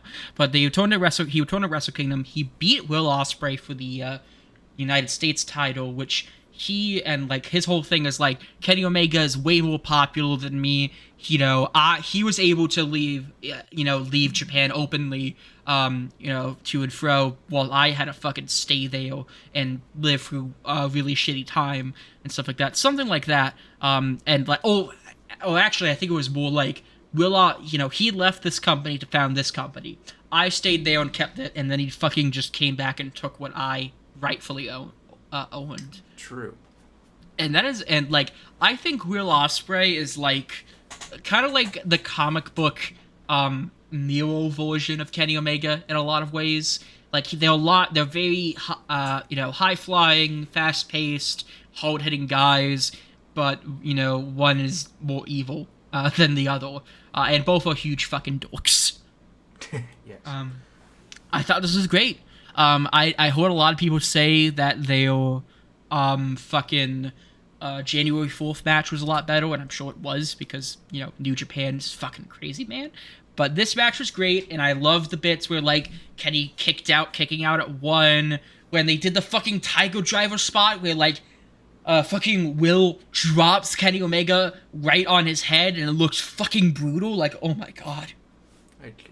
They really went to a place of brutality. I know that there's probably much more brutal matches out there, but this, for me, was one of the good brutal that I've seen. Because sometimes brutal can get a little too much. It gets a bit overboard. But this is good brutal. Both guys got a crimson mask on them. Both sent them through a couple of things. They each got a couple of cuts on them. There was the screwdriver, which thanks Don Callis.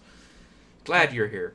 Oh yeah, Don Callis got involved and made Kenny basically after he was ejected, by the way. Which I'm surprised that they just didn't disqualify Will because of that. That seems like kind of a kayfabe question, but whatever. Kayfabe break it, yeah. But I thought this was great, and it was just amazing. And that Tiger Driver spot, man, that's the one that sticks out of my head. Also because a lot of people were bitching about it on Twitter. Because they're don't do... Because, people were guys, don't do this. It's gonna fuck... Which, look, I understand the concern. The Tiger Driver 91, I think it is. That is a move where you drop your opponent directly on your head, and you can't really, make the spot any less brutal than it is. But, one, so long as both parties are consenting, it's fine, in my opinion. There's a lot worse things that I think warrant. Don't do this, light tube spots. Don't do those. Those are fucking disgusting. I wouldn't. I'm fine with light tube spots only because I'm a deathmatch fan. But I'm thinking more just as an example, when Low Key at one Evolve show knocked out his opponent mid-match and make him have a really bad concussion, but still continued on with the match anyways, despite the fact that the other person was fucking hurt. Really badly. That's that's a little fucked. Don't do things either without Yeah. the consent of the person or that just makes it look horrible. Or That was don't, just one move. or don't fucking like do things that are like walking like. Remember when Van Halen would just be the worst fucking wrestler, just who would be careless with whoever he's working with? That kind of shit. Like even when he was young, it's like God, he's just trying to kill people. It's fucked up. Yeah.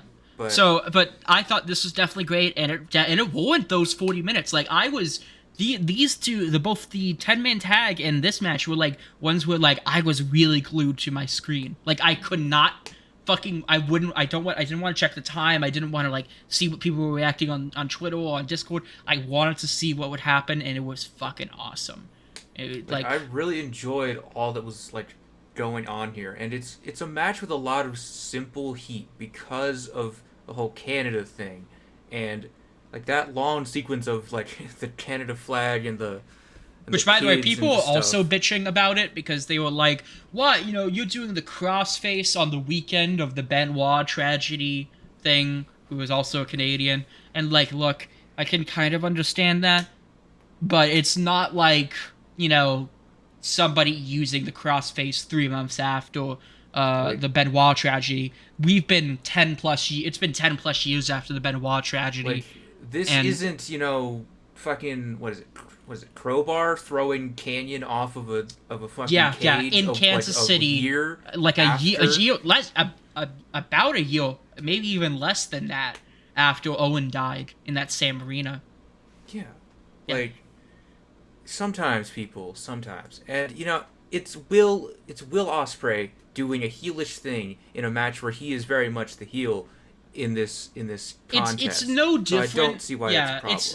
It's like, and again, I could kind of understand that, but like, to be fair, yeah, I mean, you maybe not use the crossface, but also who gives a shit, because like it's Chris Benoit, fuck him.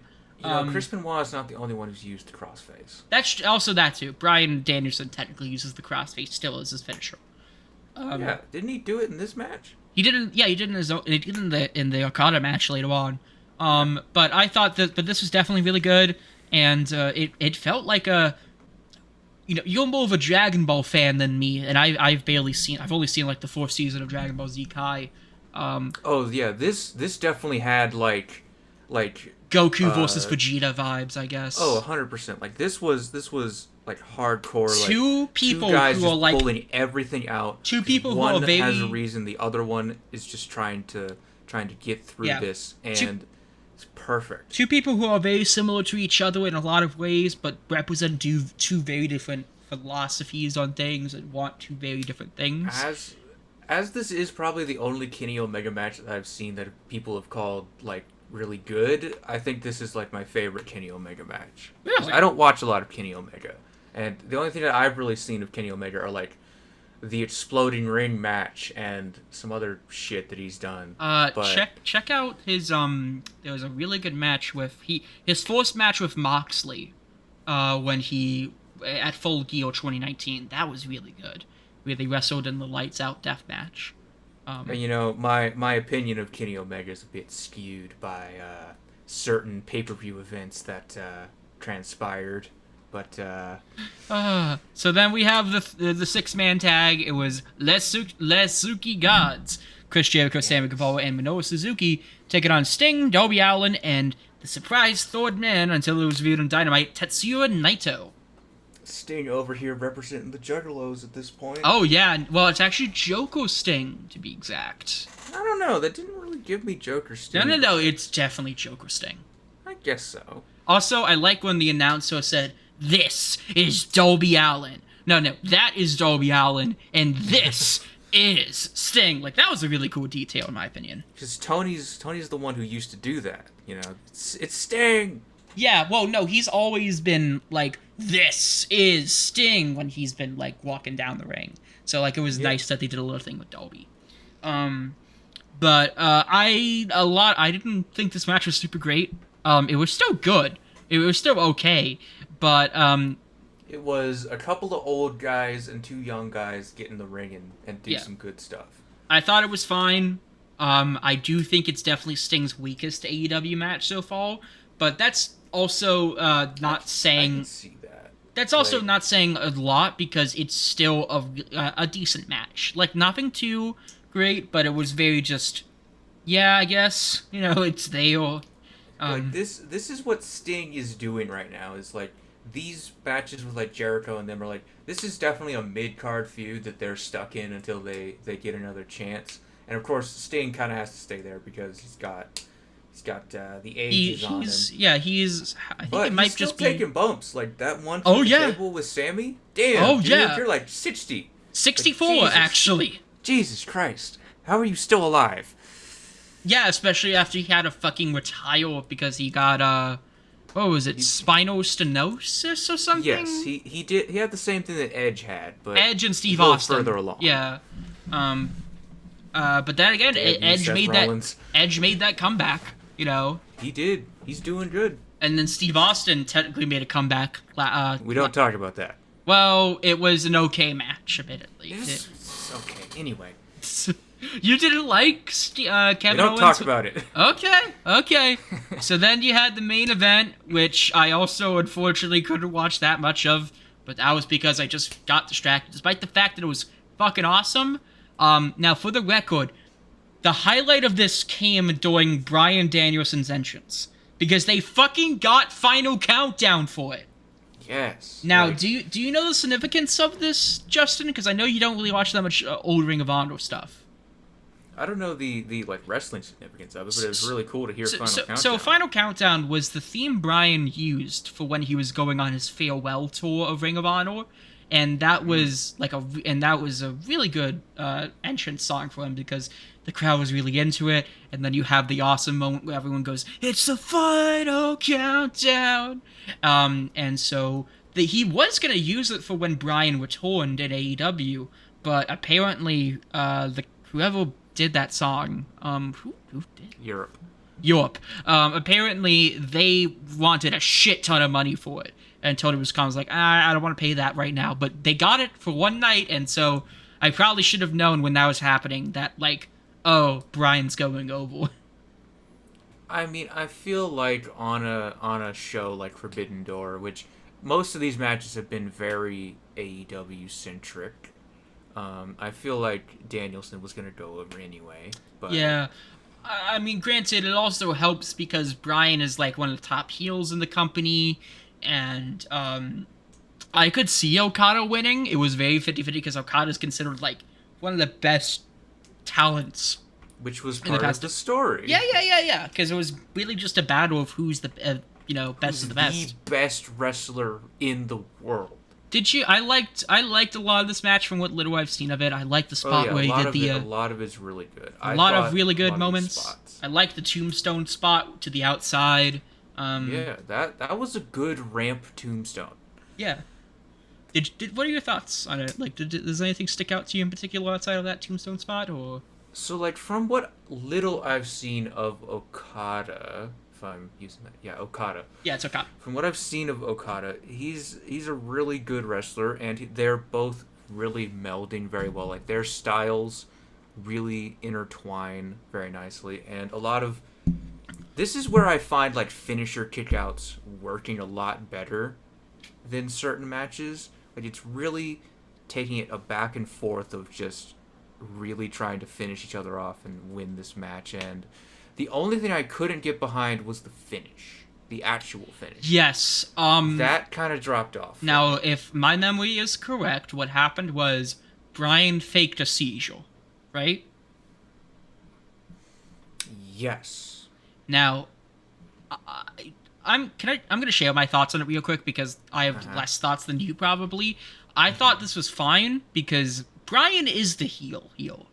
And I know you could argue, hey, this isn't really, this is kind of disrespectful, but at the same time, especially since Bryan has gone through that stuff, but I think that works because, like, we as an audience, this is me getting a bit pretentious, but, like, we as wrestling fans know Bryan has had a lot of bad concussions and shit over the years, so, like, it makes sense for him to lean into that to fucking win this match, and it could open up possibly a rematch to say, like, hey, you're not the best wrestler, because you had to fucking use underhand tactics to win this match.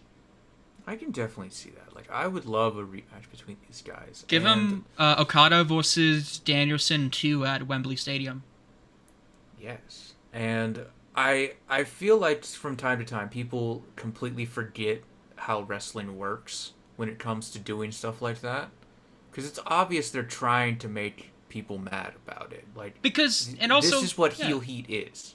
Yeah, like it's the same thing when Scott Steiner, I think it was was it Fall Brawl? I think it was Fall Brawl, when Buff Bagwell allegedly broke his neck, and they did that really drawn out sequence of them going out to the hospital, and then oops, they get jumped again. Yeah, it's like that, but good. Yeah. So overall, yeah, pretty good. A good match with a bit of a simple ending, like the tap out ending didn't really do it for me, honestly. I think we definitely should get a Danielson versus Okada too. Yes. Ideally have one more match where Okada goes over, and then have another match. I don't know, have Bryan wrestle in Japan in between the time between this and All In 2, and then have All In to have the third match with them having like an Iron Man match or something like that. I don't know. Well, I think if you wanted to do this in either a 2 or 3 match program, you've got to have it where Okada is doing the full sportsmanship, like constantly no cheating, and if he does win, he goes for the handshake. I think that's where you're going to have to get that. And then on the final match, whoever wins, you get the handshake. Like, we acknowledge each other as the best, and we bury the hatchet. They're both equals. You know? Yes. That's where we go. So overall, Forbidden Door, I thought this was better than the first. I thought this in some ways better than the first Forbidden Door. I remember that show being pretty good, but I thought it was just better. Purely because of matches like Ospreay versus Omega and the Elites in the Elites 10-man tag. The full way for the IWGP title was really good, where they also had Okada in it, and then you had stuff like Claudio versus Zack Sabre Jr., which was also really, really good. But my point is that I thought this was really good, and it surprised me because I wasn't really following it that much, and I also barely have watched that much New Japan. I keep up with it, but I don't really watch it. And then, yeah, it was just overall a great show. I mean, this is a pay-per-view with kind of a different goal than most pay-per-views, because it's a joint show. So its goal is to just showcase different feuds than what you can get on your normal AEW. And of course, not a lot of change happened at this show, because like there's only one title that actually changed. But they do set up stuff for future shows, which is great, which I think is the perfect kind of... I think it's more or less a showcase show for both things. Like, this is for people who maybe don't watch that much AEW, but do watch a lot of New Japan, and vice versa. People who watch a lot of New Japan... people watch a lot of New Japan, but not much AEW, and the people watch a lot of AEW, but not that much New Japan. And I think that does a lot of good jobs. Also, for a promotion that's centered on, like, being, like I said, a wrestling promotion for wrestling fans, it makes sense for it to be kind of just a celebration of two companies and, like, the lineage of wrestling itself. And that's why I liked a lot of the callbacks that they did. That's why I really liked how, Omega versus Ospreay was really just them kind of reliving their January 4th match, but in a different context with new stuff, and how I liked how Eddie Kingston and Moxley didn't forget the fact that they're still friends and they still all like each other, but they had a bit of a rough patch. I liked how Bryan was able to call back to how he's had a lot of trouble and stuff, and how he wants to use that to his advantage to win one over. Trouble. I do believe the current reports are saying that he got injured in this Yes, match. Unfortunately it is, which might mean he misses All Out. He definitely misses Blood and Guts. Yeah. So I think he's going to... So let's see, I think it's 6 to 8 weeks. We're currently recording this about 2 days after Forbidden Door. So that means he would definitely be in time for All In 2, because All In 2 doesn't happen until late August. but even then, it's kind of a bit of a weird thing. Why is it 2? Because the Forced All-In was basically AEW's like pilot episode, essentially. Ah. Yeah. It was like AEW before AEW, essentially, because it was like just a really big indie show that they had with a bunch of that they used with the power of like booking of having connections with like people in like AAA and Ring of Honor and New Japan, all that stuff. Right. One final thing for Forbidden Door that I like about it is the Japanese ring announcer. I love him. He's so good, and I'm glad they brought him back again. I'm more of a fan of I watched a lot of old school Noah. I'm more of a fan of whoever that announcer was, but this guy is also fucking awesome. Like, Jesus. A lot of Japanese announcers are better at streaming than like Justin Roberts or the other guy. So Justin Roberts, or I don't know who else the AEW announcer is. She's a woman. Yeah, I know there's another woman. Yeah, you know who I'm talking about. Yeah. Yeah, I know who it is. But like a lot of Japanese announcing is very, very good at conveying emotion. But otherwise, yeah, that's it.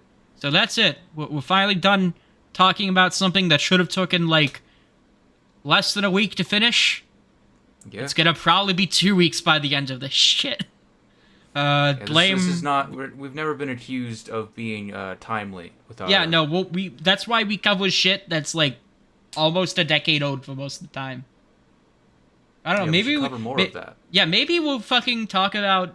Maybe next time we actually will do because I know when we did the last session, we wanted to talk about doing JCW, and I'm totally up for reviewing JCW because like that is actual good wrestling I want to see. And also, it's just fucking crazy because, you know, ICP and all. Yeah. So, that's me, Jacob, signing off for the night. Justin, do you want to say anything before we sign off? I think I'm getting back into wrestling pretty well, and I think I'm gonna give a lot of good opinions.